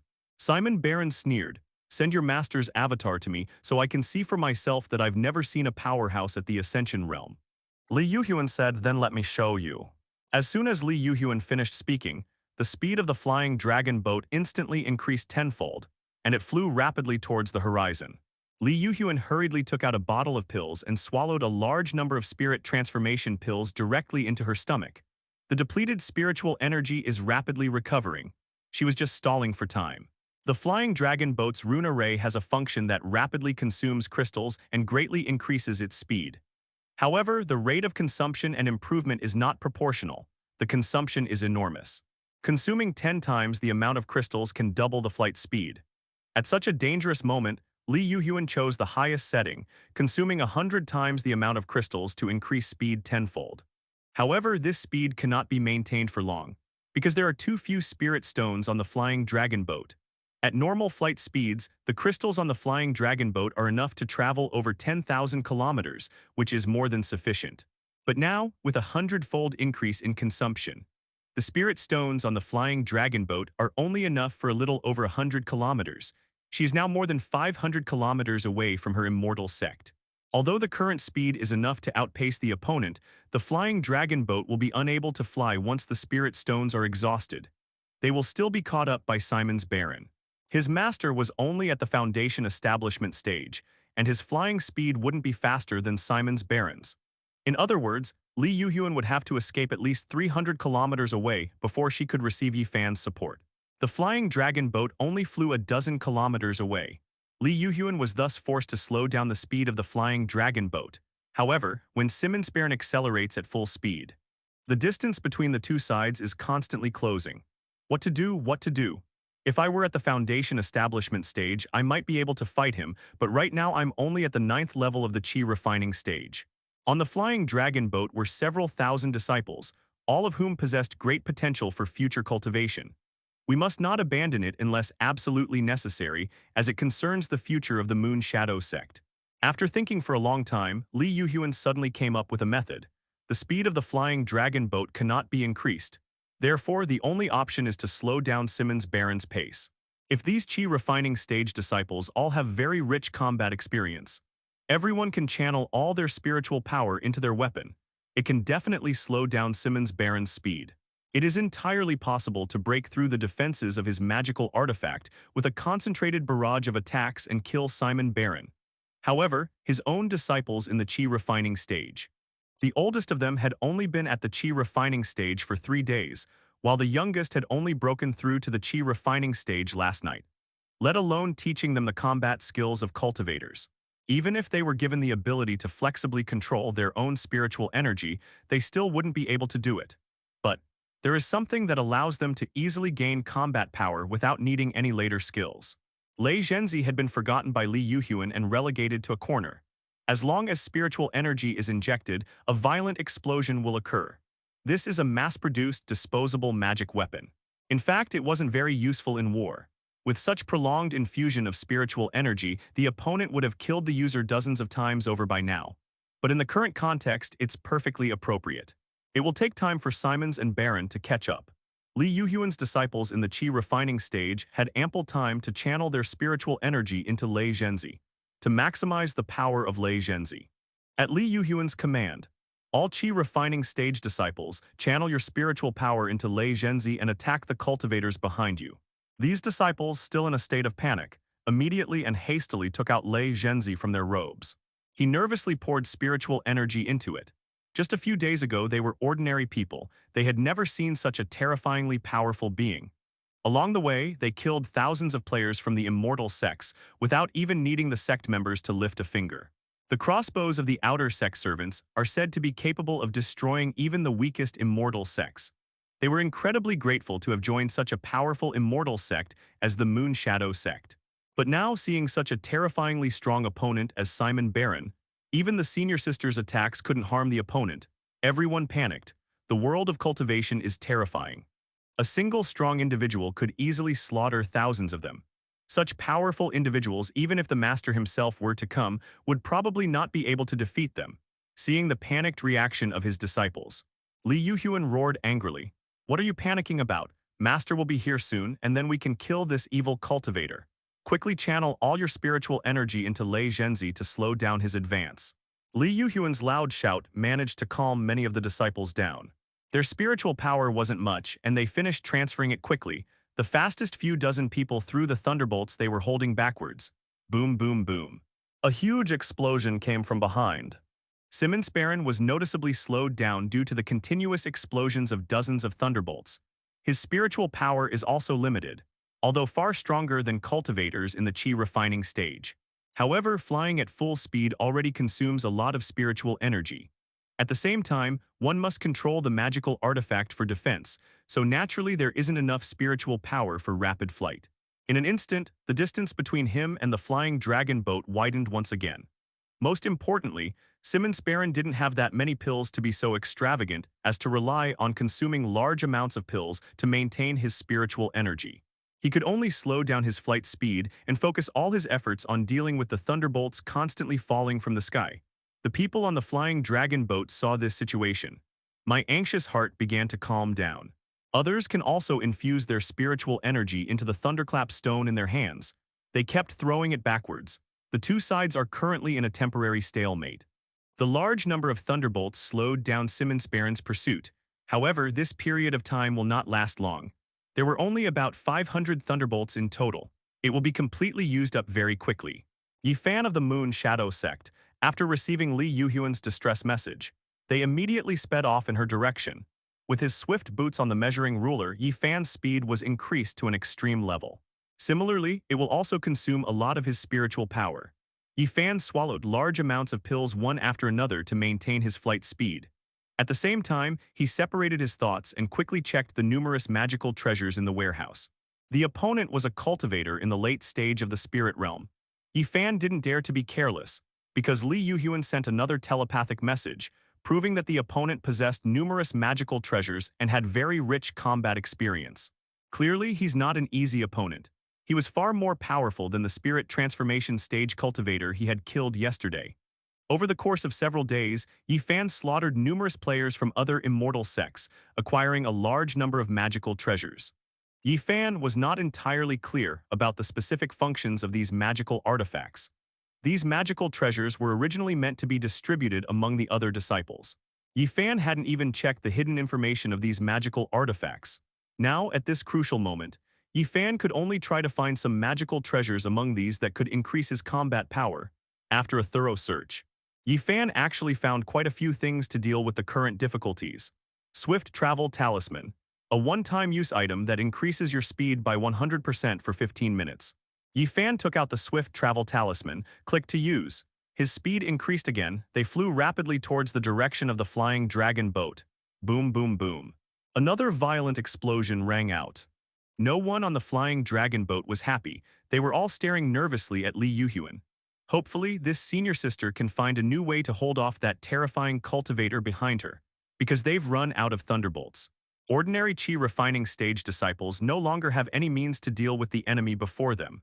Li Yuhyun also began to feel nervous. If it comes to the final moment, she will have no choice but to abandon these disciples. Or perhaps she forcibly broke through to the foundation establishment stage. However, she hasn't yet completed her preparations for breaking through to the foundation establishment stage after reaching the great perfection stage. Forcing herself to break through to the foundation establishment stage for the sake of these disciples would jeopardize her foundation for becoming a powerful cultivator in the immortal ascension realm. Simon Baron took a small bell out of his pocket. "Since you are so ungrateful, then I shall send you on your way." After saying that, Simon Baron began to shake the bell in his hand. It was just the first ring of the bell. The 3,000 outer sect disciples on the flying dragon boat were stunned by the sound of the bells. The remaining chi refining stage disciples weren't having an easy time either. He could only struggle to circulate the spiritual energy within his body and barely hold on. It was at this critical juncture. A figure swiftly descended upon the flying dragon boat from the horizon. Yi Fan finally arrived at this critical moment. The measuring ruler in his hand emitted a blue light. Lotus blossoms floated in the air and flew towards Simon Baron. Simon Baron took out his flag and summoned the black tortoise. He was just a foundation establishment stage cultivator. He naturally wouldn't take it seriously. However, something terrifying happened to Simon Baron. The first blue lotus destroyed the Xuan turtle, and he had no room to dodge the remaining blue lotuses. 4 pillars, each carved with a demon, fell from the sky at the same time. It spat out clumps of black threads, forming a cage that trapped Simon Baron inside. This is the new magic weapon Yi Fan obtained. The 4 ghost soul-locking pillars. It can trap a monk's soul within 4 pillars.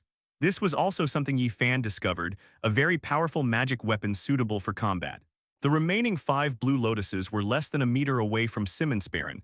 It was about to hit his body. Simon Baron pulled out another magic weapon. It was a jet black dagger. With a gentle swipe behind him, he broke the black line between the 4 ghost-locking pillars. Simon Baron quickly retreated several hundred meters. However, his black dagger was covered in rotten rust. It has lost its magical power. Simon Baron was heartbroken at having wasted such a valuable item, but he was faced with 5 lotus flowers that continued to pursue him. Simon Baron gritted his teeth and took out a brand new magical artifact from his storage ring. Bloodthirsty repeating crossbow, a strangely shaped repeating crossbow containing 9 bolts. The crossbow bolts were engraved with extremely complex runes, Sai. 5 crossbow bolts were fired in quick succession, hitting the 5 blue lotuses. The crossbow bolt collided with the blue lotus, resulting in an incredibly violent explosion. Simon Baron said angrily, "Damn it. A foundation establishment cultivator actually damaged several of my magic treasures. I'll skin you alive." Simon Baron then pulled another magical artifact from his pocket. It's a small bottle. When you open it, a small snake that's entirely green crawls out. However, the snake's eyes were lifeless, showing no signs of life. However, this snake can move as nimbly as a normal living snake because it has been turned into a puppet. The living puppet technique can transform a living person or monster into a combat puppet. They can inherit almost all of their fighting abilities from their previous life, and they are not afraid of death or cowardice. Because these living puppets are just puppets, not real living beings. This venomous snake puppet in its early stages of spiritual development is Simmons Baron's trump card. It's like he now has a loyal companion in the agile stage, fighting alongside him against the enemy. Yifan saw that his opponent actually wanted to compete in a contest of magical treasures. He showed no politeness whatsoever. 3 egg-sized spheres were immediately retrieved from the system's inventory. Yifan tossed them into the air. The 3 spheres began to crack, and slowly their size began to expand. Finally, they transformed into 3 battle puppets clad in iron armor, each 5 meters tall. They each wielded a sword, knife, or axe. Yifan called them the 3 tiger-slaying guards. These 3 combat puppets are all low-grade magical artifacts. At their peak, their combat power can rival that of a cultivator in the spirit transformation stage. They are different from living puppets. Living puppets need to consume pills to restore their spiritual energy, much like normal cultivators. However, these lifeless combat puppets require a large amount of high-quality spirit stones and spirit crystals. Yifan didn't have either of these items. The high-grade spirit stones haven't been mined yet, and the spirit crystals are quite far from his immortal sect. Spirit crystals are crystals that contain more spiritual energy than spirit stones. Only puppets containing spirit crystals can unleash spells. Although Yifan had neither spirit crystals nor high-quality spirit stones, however, he had a large number of grade 9 spirit stones. Each puppet contained several thousand grade 9 spirit stones, which supplemented the energy supply. Even if 3 of them are fighting one at the same time, they can't unleash powerful spells. It fought to a standstill with the living puppet venomous snake. However, this is not the end. Yifan then took out several more magical treasures. Being able to fight with magical artifacts, Yifan naturally wouldn't show any mercy in killing a spirit transformation stage cultivator with rich combat experience and numerous magical artifacts. He's fighting hand-to-hand. If he really gets caught off guard and loses, he'll be in big trouble.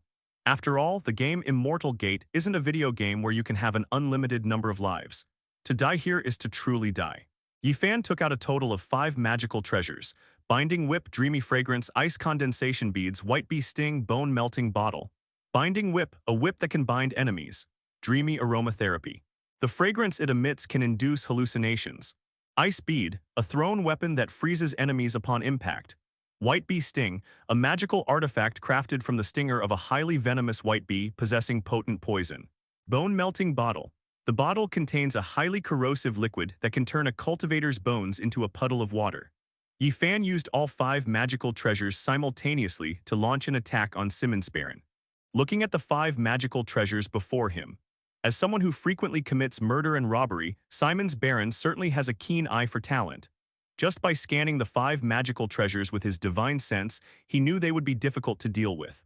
The cultivator in the black mist before me, he's only at the foundation establishment stage, yet he possesses such a terrifying number of magical treasures.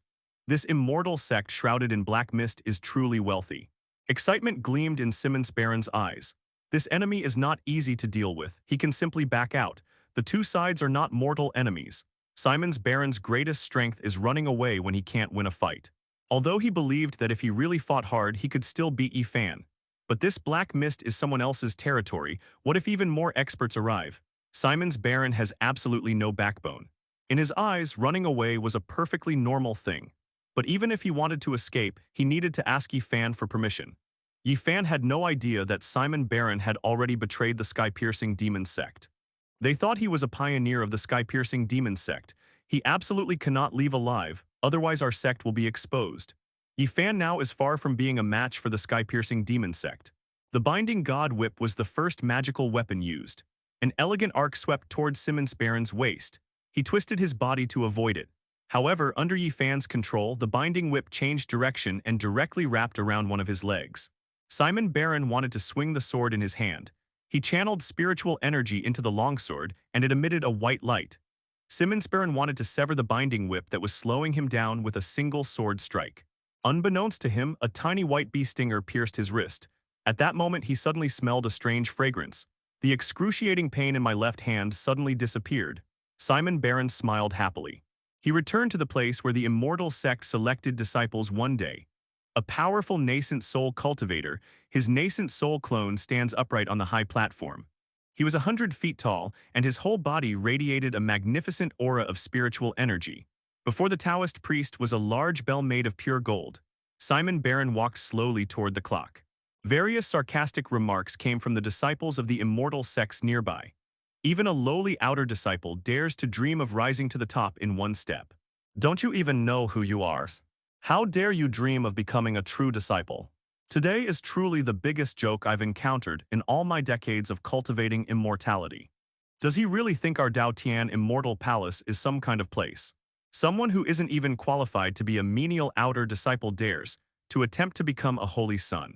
Daoshan Immortal Palace is located atop the 10,000 mountains and is one of the three most famous immortal sects in the immortal realm. They control Misty Mountain, an incomparably powerful immortal sect. They only select disciples once every 60 years. Many elders and even sect leaders from the 100,000 mountains are vying for the qualification to enter the Dao Heaven Immortal Palace. To join the Dao Tian Immortal Palace, one must ring the Dao Fortune Golden Bell. One can become a menial disciple of the outer sect with just one name. 2 calls are all it takes to become an inner disciple. 3 recitations are enough to become a true disciple. With just 4 tones, one can become a disciple of the Supreme Elder. 5 recitations are enough to become a disciple of the Supreme Elder. With 6 sounds, one can become a holy son of the Daoshan Immortal Palace. Legend has it that someone rang the 9-tone golden bell. He became the divine son of the Daoshan Immortal Palace. This person is the only Supreme Elder of Daoshan Immortal Palace. Daoshan Immortal Palace is different from other immortal sects. The leaders of the other immortal sects are the strongest. Above the sect leader of Daoshan Immortal Palace are powerful figures who have achieved the Ascension Realm. This is the true foundation of Daoshan Immortal Palace, possessing multiple Supreme Elders at the Ascension Realm. There was also a Supreme Elder who had reached the great perfection of the Immortal Realm. Simon Barron slowly walked towards the golden bell of Dao. He firmly grasped the bell hammer with both hands. A sound, 2 sounds, 3rd tone. The sect leader of Daoshan Immortal Palace, a nascent soul stage expert, appeared on the selection platform, smiling as he watched Simon's Baron. The disdainful comments below. It had completely turned into gasps of surprise. That's incredibly powerful. It rang 3 times. He's now a true disciple of the Dao Tian Immortal Palace. He's so handsome, I wish I could be his Taoist partner. Just when everyone thought it was time to end it, Simon Sparrow struck the 4th gong. As the 4th chime of the Dao Yun golden bell rang out, 4 incredibly majestic figures appeared in the sky. Each of their clones is like a world unto itself, containing countless blessings and destinies. Their bodies are like the cities of ordinary people. There are millions of people inside, kneeling and praying every day. These 4 figures radiated a terrifying divine light at all times. 6th tone, 7th tone, 8 tones, 9 tones. The second divine son of Daoshan Immortal Palace has appeared. A figure tore through the space and landed directly on the high platform. He looked just like an ordinary person. However, with every move he made, the laws of nature around him were disrupted. It appears utterly ordinary, yet it is an incredibly terrifying being. This is the Supreme Elder of Daoshan Immortal Palace. From this day forward, you, Simmons Baron, are the divine child of the Celestial Palace. Yi Fan looked at the grinning cultivator from the sky-piercing demon sect in front of him. I succeeded, I succeeded. I am the divine son of the Dao Tian Immortal Palace. What is the Daoshan Immortal Palace? And what is the divine child? Yi Fan found it very strange. The man before them, Simmons Baron, was already firmly bound by the god-binding whip. Meanwhile, the white bee stinger that had pierced his right hand had already caused his right arm to swell up like an elephant's leg. The venom is about to enter Simmons Baron's heart. Even more terrifying, the bone-dissolving bottle was slowly growing larger, swallowing Simmons Baron whole into its mouth. Above the bottle opening, there was also an ice crystal, in case he suddenly woke up and escaped from the dream. Li Yuhuan, to die in such a dream would be a happy thing for him. Yi Fan, what kind of place is Dao Tian Immortal Palace?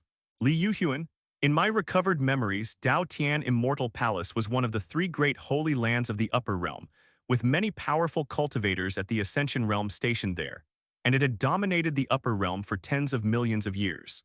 So that's how it is. Disciples of a small sect like the sky-piercing demon sect. To fantasize about joining one of the 3 holy lands and becoming a divine child of that land is a beautiful dream. Just like Yi Fan once fantasized about being admitted to Tsinghua University in Kyoto, becoming the top scorer in the National College Entrance Examination, entering the gifted class, and reaching the pinnacle of life. To die in such a dream was indeed a blessing for him. At the very least, they died while daydreaming. Within minutes, this enemy, who was at the spirit transformation stage, turned into a puddle of water and was completely digested by the bone-melting bottle. Yi Fan took it from his spatial ring. A large amount of spirit stones and pills were poured out. These pills were a portion of those refined by Nangang Qiushui and several other disciples over the past few hours. Yi Fan said, "You take your disciples and proceed to wipe out those immortal sects. I have other important matters to attend to." All the Qi refining stage disciples knelt and bowed respectfully. Disciple respectfully sees off master. That terrifying Qi refining stage cultivator was an enemy that even senior sister Li Yuhyun couldn't defeat. He was killed by his master so easily. Master is indeed invincible. All the Qi refining stage disciples were deeply shocked by Yi Fan's strength. In reality, Yi Fan was only slightly stronger than them. He simply possessed more magical treasures and the destiny of a sword god. Yi Fan left in such a hurry. It was because he received a distress call from someone. This person's plea for help forced Yi Fan to take it seriously. Ma Hyun, the most resounding name in the Blue Star Dragon Kingdom. He has held the top spot on the list of the richest people in Daxia for many years. With 3 pillar industries and more than a dozen monopolistic industries under his control, he can be described as the #1 behemoth of private enterprises in Daxia. They started with free chat software and then began to make a profit after launching a shopping website. It also occupies a significant portion of the game time in the Dragon Kingdom. Leveraging its dominant position, it holds shares in every newly emerging internet industry in Daxia. From ride-hailing software, the food delivery industry, and even the payment industry. Ma Hyun's presence can be seen in all of them. This is the man who built an enormous business empire on this blue planet. I actually sent myself over a dozen private text messages today. They wanted to ask Yi Fan for help. Just now we were trying to resolve Li Yuhyun's crisis. Yi Fan naturally ignored him. Now open Ma Hyun's private chat, he wanted to see what the other person was talking about. Brother Yi Fan, for the sake of our shared identity as members of the Dragon Kingdom, please help me out. I need a large number of offensive and defensive magical artifacts. I'm currently under siege by the Skull and Bones Society. Brother Yi Fan, the Skull and Bones Society isn't just targeting me, you're one of their targets too. Those flying dragon boats are yours, right? Be careful, they might have something to counter them. I wonder if this information can be exchanged for your support. Brother Yi Fan, please save me. Here's a list of the resources I can offer in exchange. See if you can trade them for some magical artifacts. This is a big shot. He went from calling himself brother to now calling himself Big Brother. It seems we've truly reached a dead end. Yi Fan checked his inventory. He spotted the fragment of the demon beast realm at a glance, which was exactly what he needed right now. There are also many auxiliary magical artifacts, cultivation techniques, and a large amount of resources. Upon seeing the fragments of the demon realm, Yi Fan had already decided to make the exchange. Having obtained Ma Hyun's fragment, all that's missing is a wristband. This is a microcosm involving time. For Yi Fan, the biggest shortage right now is time. Yi Fan and Ma Hyun initiated a video chat. The connection was established quickly. Yi Fan, I want to know what kind of organization the Skull and Bones is that it can travel from Earth to the immortal realm. Ma Hyun is no longer the sunny, handsome, mature, and stable, successful person he once was. Half of his hair has now turned completely white. Her face even had many more wrinkles. Seeing the other person like this, they are now under immense pressure. The situation was extremely critical. However, Ma Hyun patiently explained what the Skull and Bones Society was. Yi Fan asked this question specifically because the Skull and Bones Society had already come to his attention several times. The first person to hear this was Li Lily. I never expected that someone as important as Ma Hyun would mention the Skull and Bones Society. Ma Hyun, the Skull and Bones Society was founded 300 years ago by a genius from the Rothschild family who conceived of a way to profit from war. Since then, Ohio has been embroiled in several major wars. Later, descendants of the Rothschild family immigrated to the United States and supported 2 other powerful families, the Morgan and Rockefeller families. They were collectively known as the Golden Families. Even the money in the United States was printed by these 3 families. The total wealth of all people in the world is 3,600 trillion, while the Skull and Bones Society controls 200 trillion, more than half of all the wealth. Hearing Ma Hyun's words, Yi Fan was secretly alarmed. In his eyes, Ma Hyujun, the richest man in Daxia back then, didn't even amount to a fraction of their wealth. How is this possible? It's so many times more than your wealth. Ma Hyujun's. I only own 9% of my company's shares, and 70% of those shares are controlled by members of the Skull and Bones Society. Upon hearing this, Yifan thought of the celebrities on the rich list. They generally didn't own more than 15% of their company's shares. Nobody knew who owned the remaining shares, but now he knew. It turns out that those famous big companies on Earth are actually controlled by the Skull and Bones Society. What terrifying power! As an ordinary person, I had no idea that such terrifying wealth was held by just 3 families. But thinking about it, it's not surprising. For ordinary people, the only channels for obtaining information are newspapers and new media. These companies are actually controlled by the Skull and Bones Society. Therefore, ordinary people have no access to the Skull and Bones Society, and even less of a chance to know about their power and terror. I now know the origins of the Skull and Bones Society. Yifan asked, now that the Blue Star people have arrived in the immortal realm, the Skull and Bones Society can no longer control the team you built with your company, right? Ma Hyuyun said, that's what I thought at first too, that I could break free from their control. But in this region, it's not just my powerful faction. There's also the Liu family who are no weaker than me. When Yifan mentioned the Liu family, he thought of the Liu brothers. They control the computer industry in Daxia, as well as several very large investment companies. His strength is in no way inferior to Ma Hyuyun's. The Liu family is a family that the people of the Dragon Kingdom find extremely detestable.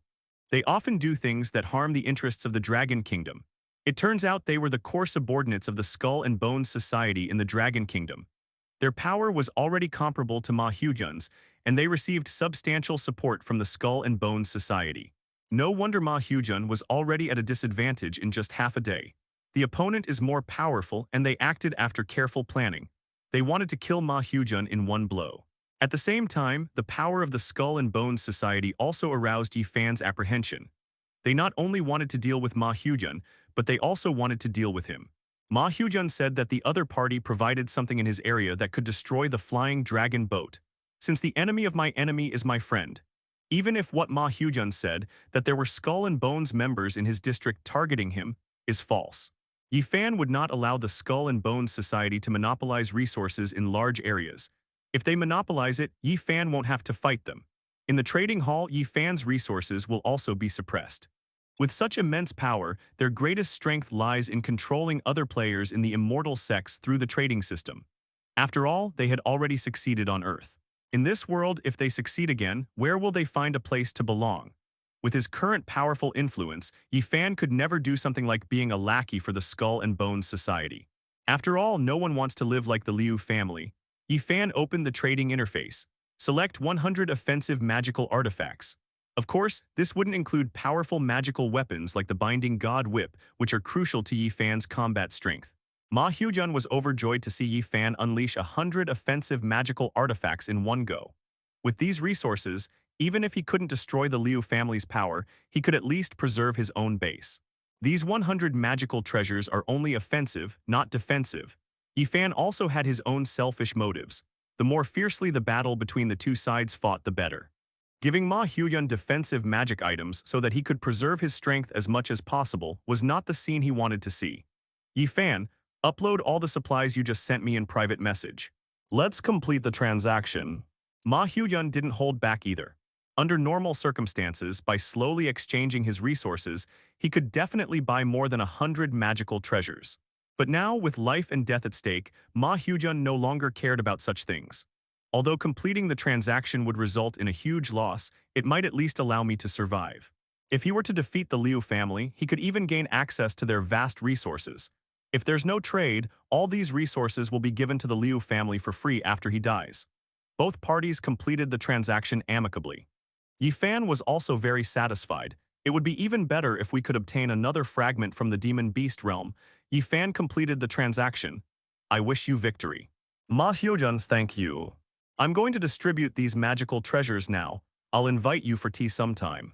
After exchanging a few polite words, the two ended the video call. Yifan just hung up the video call. He then received a new private message. Ouyang Xingguo, several players have surrounded my sect. They want me to join the Skull and Bones Society. I can't hold them off any longer. I saw this private message. Yifan replied immediately. In this trade, I'll give you some protective items. Hold on, my men will be here soon. Yi Fan hurriedly retrieved 3 defensive magical artifacts from his system space and quickly handed them to Aoyang Xingguo. Aoyang Xingguo is a very important talent, and we cannot afford to lose him. These 3 magical items can keep him going for at least a few hours. Yi Fan took out a sound transmission talisman. You must go immediately to Aoyang Xingguo's sect. He is under attack. Leave one survivor among those besieging him. I need to question him. Kill the rest. This message was sent to the treasure-hunting imp. The treasure-hunting little demon is no ordinary disciple now. Its foundation establishment stage strength is a whole realm higher than Li Yuhuan and Nangong Feixu. Moreover, Yi Fan also taught him a heaven-rank cultivation technique and several protective magic treasures. Although the treasure-hunting imp isn't good at fighting, that's its inherent advantage. They could easily crush ordinary chi refining stage cultivators, and one could easily take on dozens of them. Yi Fan's communication talisman disappeared, instantly transmitting his command to the treasure-hunting demon. The little demon dared not disobey its master's orders. He gave up his greatest hobbies and stopped collecting treasure chests in the wild. They flew rapidly towards Aoyang Xingguo's immortal gate. After giving the order, Yi Fan thought this skeleton might be interesting. Quickly return to your sect. He took the initiative to message Li Lily privately. I want you to do something for me. I'll give you 20 pregnancy elixir pills every month as a minimum. If you do well, I'll have other rewards. I received a reply from Li Lily immediately. I've been offered so many great benefits. I wouldn't dare do something that would cost me my life. Yi Fan, this won't threaten your safety. Didn't someone join the Skull and Bones Society a few days ago?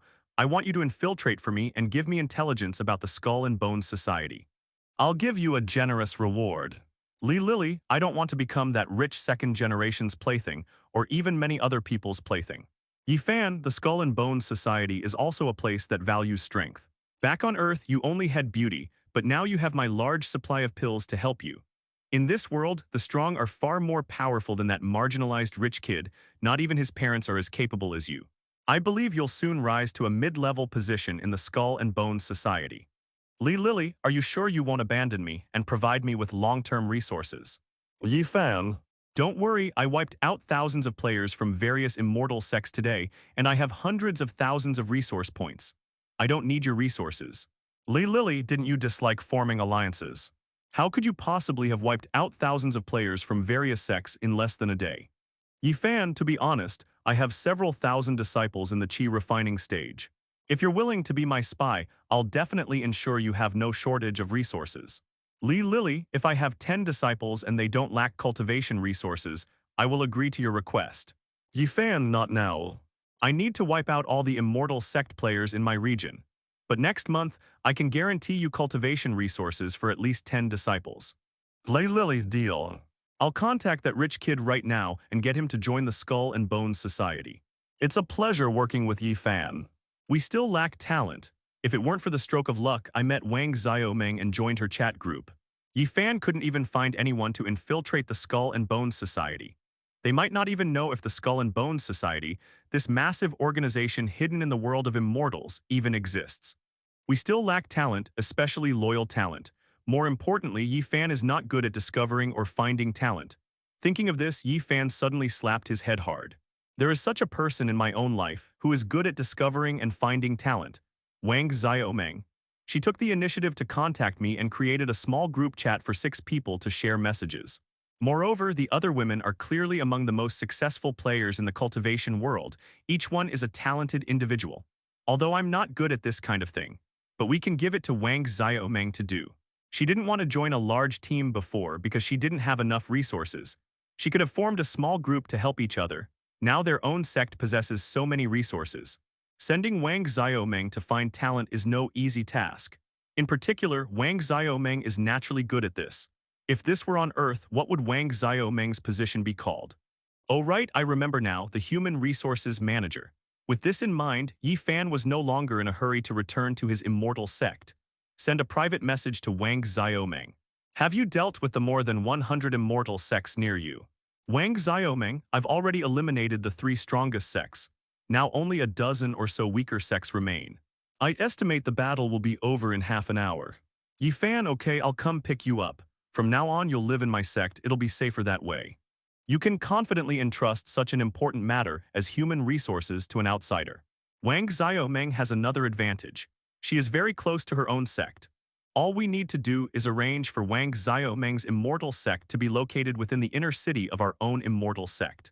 Her life and death were in her own hands. How should I put it? This is somewhat like a eunuch from the Ming dynasty. Don't be fooled by the fact that the Ming dynasty had powerful eunuchs like the 9,000 years old and the emperor establishment ceremony. However, the life and death of these eunuchs were entirely at the discretion of the Ming emperor. This is because the Ming dynasty learned from the Tang dynasty's experience that eunuchs could not control military power. The eastern and western depots were very effective at dealing with disobedient ministers, but they were a joke when it came to the army. Similarly, even if Yi Fan were to hand over such immense power to Wang Xiaomeng, she possesses vast resources and can control the life and death of many subordinate players. However, Wang Xiaomeng herself lacks ability, let alone her own true disciples.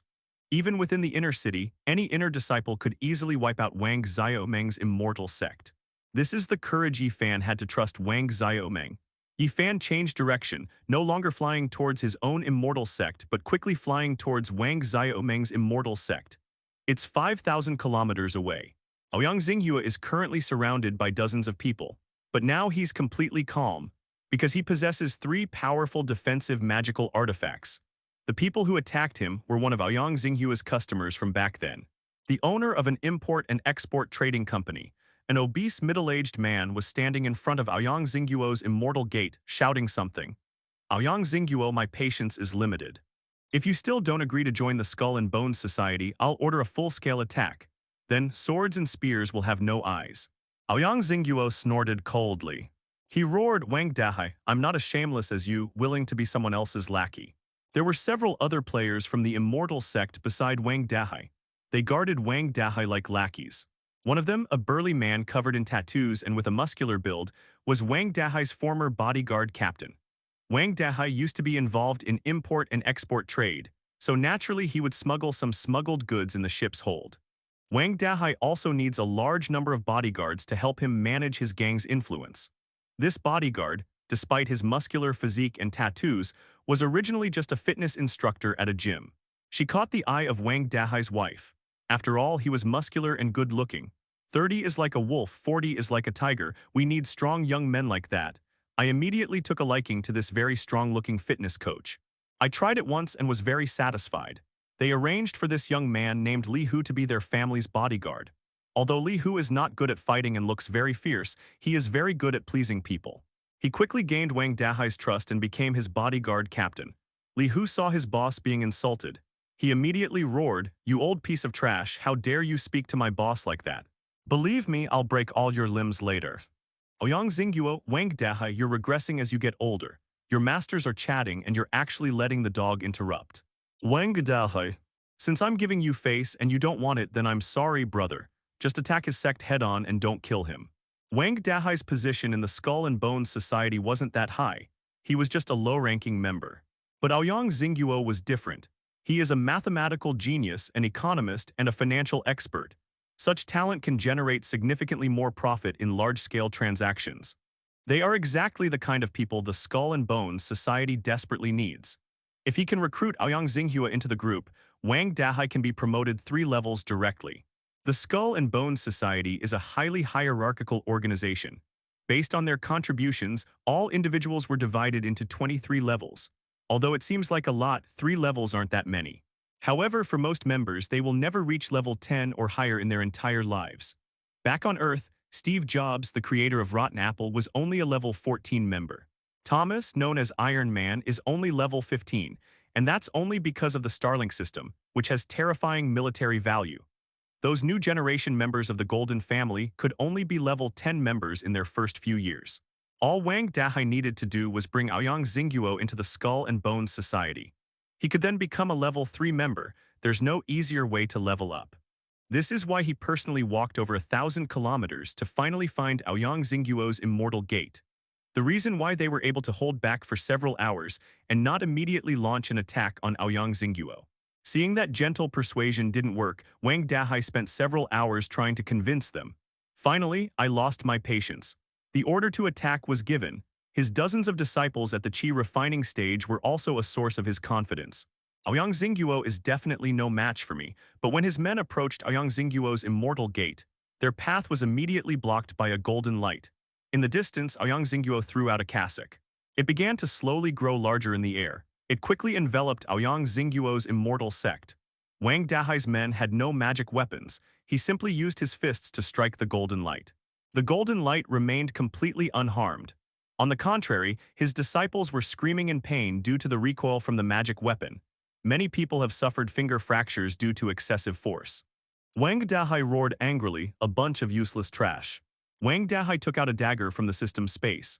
This is his only trump card, a low-grade spiritual artifact. Wang Dahai sneered, "This is a low-grade spiritual artifact.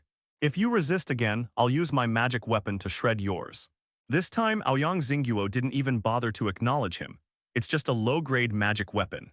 The magical treasures Yi Fan gave him were all at least treasure level. That's a whole level higher than his dagger. Aoyang Xingguo didn't care. Li Hu, however, stared at the dagger with a look of utter greed. Even in the world of immortals, he was still so filial, acting as Wang Dahai's lackey. It's because of this dagger. This is a low-grade spiritual artifact. Most players with just one magical artifact could easily dominate other immortal sect players at this stage. This Wang Dahai was not only lucky on Earth, but also became a very wealthy man. Even in the world of immortals, he's incredibly lucky. Without this magical artifact, he wouldn't care about Wang Dahai and he wouldn't be a match for Li Hu. The other henchmen around him also had burning eyes. They also hoped to have a magical artifact of the spiritual level. Yi Fan possesses hundreds of magical treasures, many of which are of high quality. However, Yi Fan obtained this by eliminating tens of thousands of players from the immortal sects. If other players from other sects are not eliminated, even if Yi Fan could see the hidden information, he only possessed about 10 magical treasures. Magic item level: ordinary implements, magical implements, spiritual implements, precious implements. Players who possess a low-grade spiritual energy item are already 1 in 100. Wang Dahai's superior